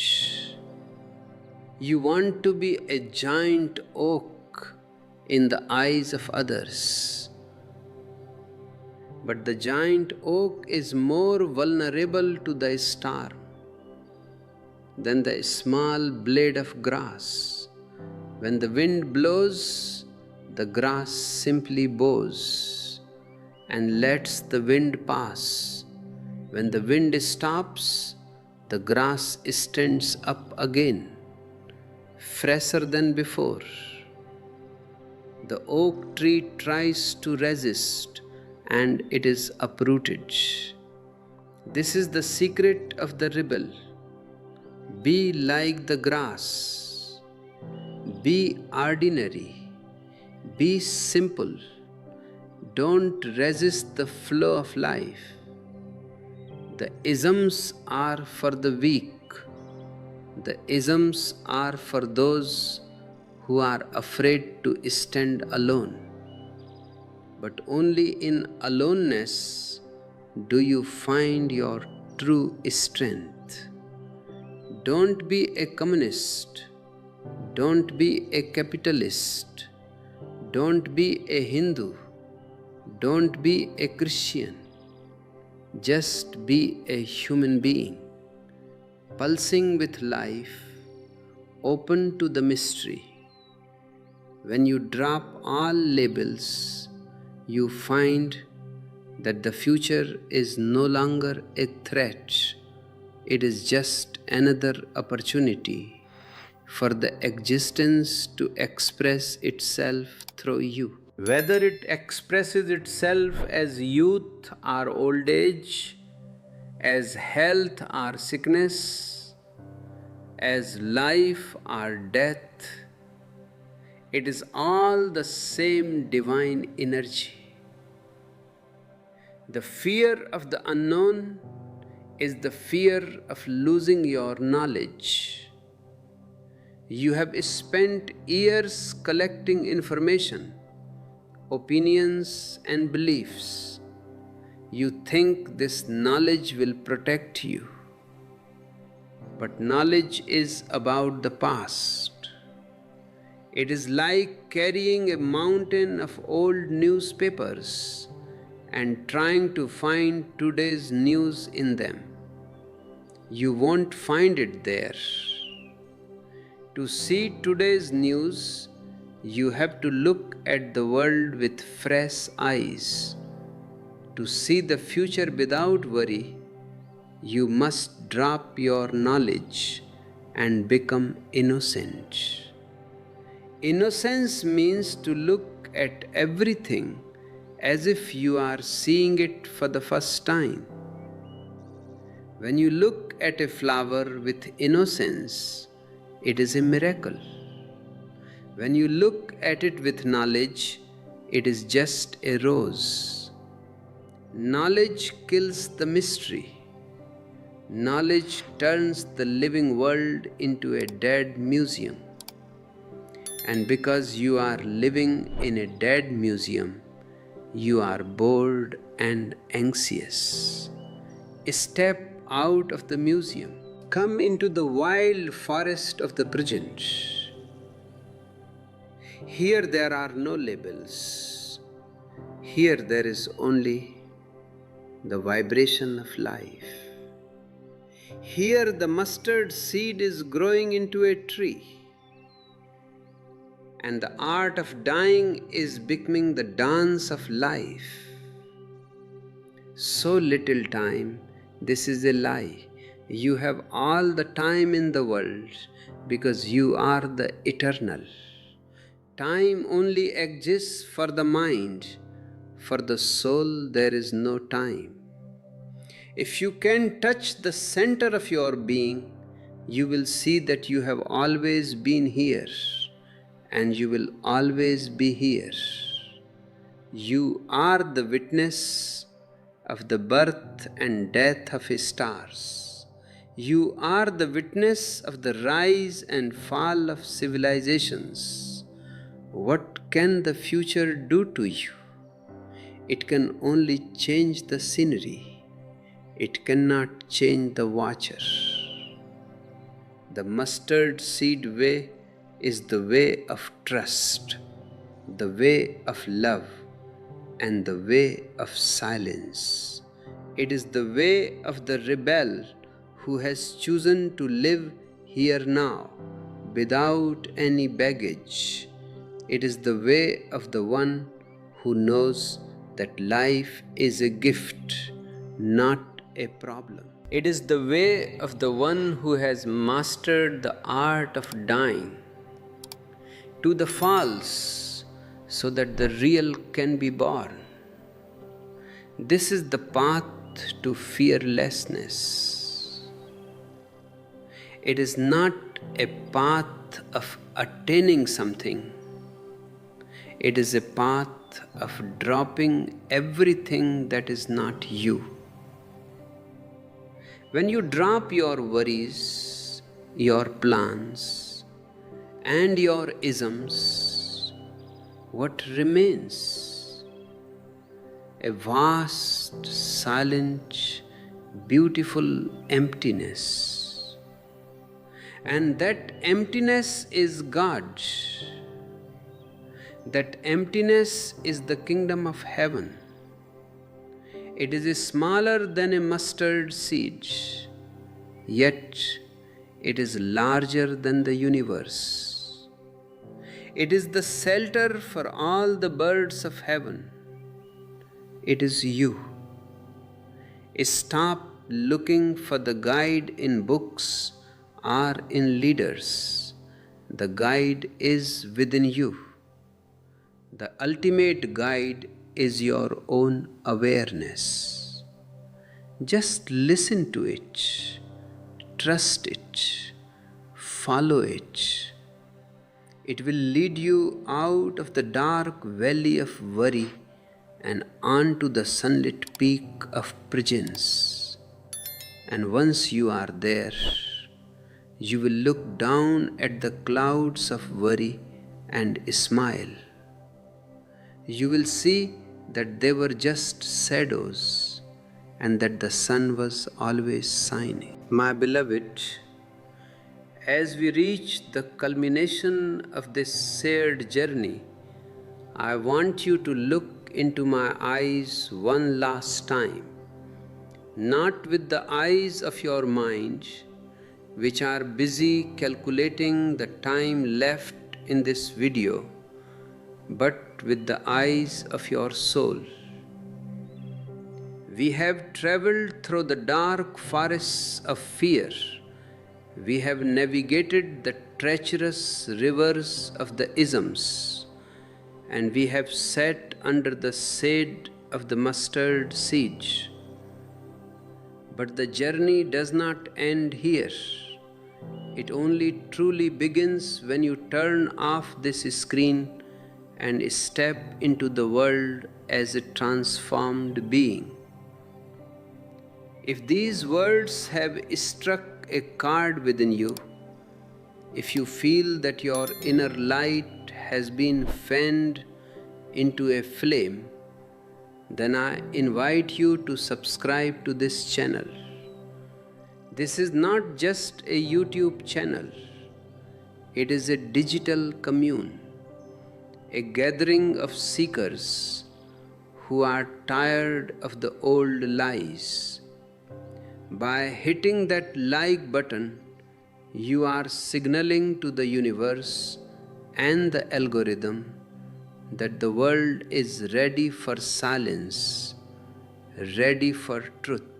And for those of you who feel a deep call to support this work, to ensure that this flame continues to burn for others, I invite you to click the join button to become a member of our inner circle. Your super thanks and donations are not just financial gifts. They are an energy exchange, a way of saying yes to the continuation of these teachings.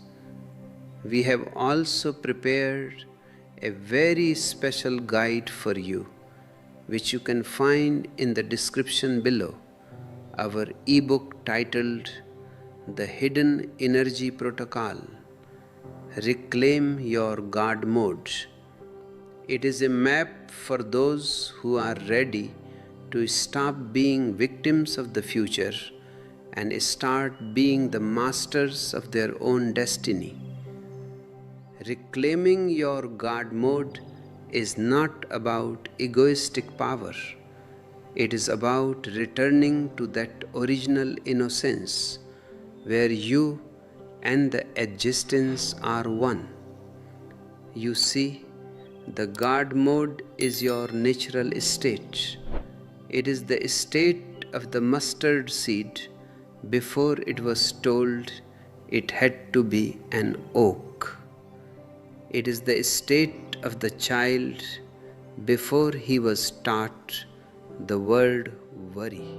When you are in this mode, you are not afraid of the future because you are the future. You are the source. But to reclaim this energy, you must follow a certain protocol. And the first step of that protocol is the total acceptance of insecurity. You have been running away from insecurity as if it were a demon. But I tell you, it is the door to the divine. The mind wants security, but the soul wants adventure. The mind wants a roof, but the soul wants the stars. The so much to do, so little time neurosis is the opposite of God mode. It is slave mode. It is the mode of a person who thinks he is a cog in a machine. I want you to breathe the machine. I want you to realize that you are not here to fulfill a purpose. You are here to celebrate a presence. The flower doesn't have a purpose. The sun doesn't have a purpose. They are just overflowing with energy. When you reclaim your hidden energy, your life becomes an overflow. You don't do things because you have to. You do them because you have so much life in you that you cannot help but share it. Think about Rabbi Birnham again. In his final moments, he wasn't worried about the future of his synagogue or the inheritance of his children. He was celebrating the completion of his learning. He had learned how to die, which means he had learned how to be totally, absolutely present. To learn the art of dying is to learn how to live in God mode. It is the realization that the I who is afraid of death is just a social fiction. The real you, the energy, the consciousness cannot die because it was never born. It is the unborn, the undying, the eternal. When you live in this realization, the future becomes a playground. You no longer ask, "What will happen to me?" Instead, you ask, "What beautiful mystery will unfold next?" You become a Maha Hippie, a rebel who is intoxicated with the here now. You don't need drugs, you don't need isms, you don't need approval. You are your own light. This is the ultimate freedom. This is what the mustard seed produces, a large tree that provides shelter to others.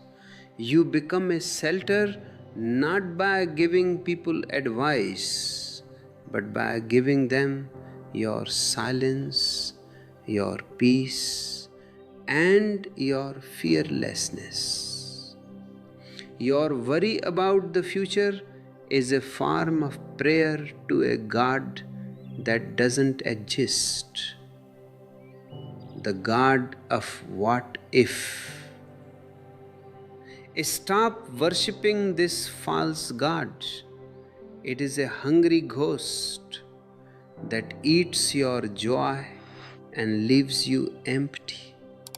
Instead, reclaim your hidden energy through the protocol of awareness.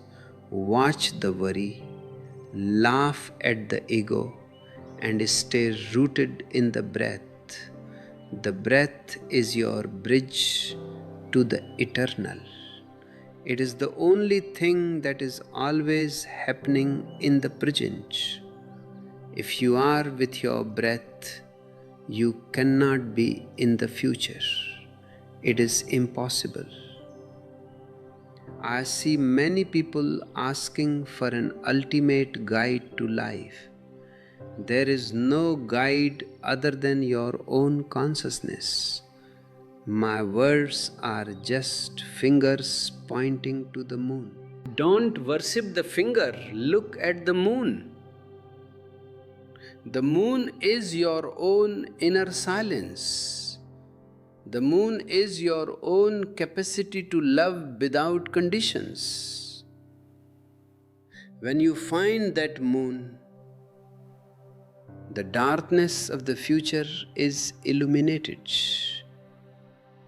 You see that there is no out there to be afraid of. Everything is in here. The whole cosmos is a reflection of your own soul. The isms are crumbling. The old world is dying. This is a time of great chaos, but it is also a time of great opportunity. In the ruins of the old, the mustard seed can grow. Don't be afraid of the chaos. The chaos is just the tilling of the earth. The old structures must break so that the new life can emerge. You are that new life. You are the rebellion. You are the one the world has been waiting for. But you can only fulfill this destiny if you stop worrying and start being. As we end this discourse, I want you to take a moment of total silence. Drop everything, the words I have said, the thoughts in your head, the plans for after this video. Just be. Feel the vibration of the room. Feel the weight of your body. Feel the pulse of the existence. In this silence, there is no worry. In this silence, you are a God. In this silence, you have reclaimed your mode. Thank you for being here. Thank you for your thirsty souls. If you want to dive deeper, don't forget to check out the Hidden Energy Protocol ebook in the description. It is our gift to those who are ready to walk the path of the rebel. And please continue to support this channel through join and super thanks. Every bit helps us spread this fragrance to the corners of the earth.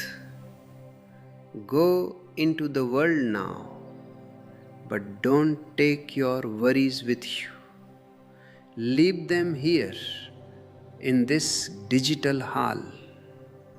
Walk out as a new person, a person who trusts the unknown, a person who loves the insecurity, a person who is alive.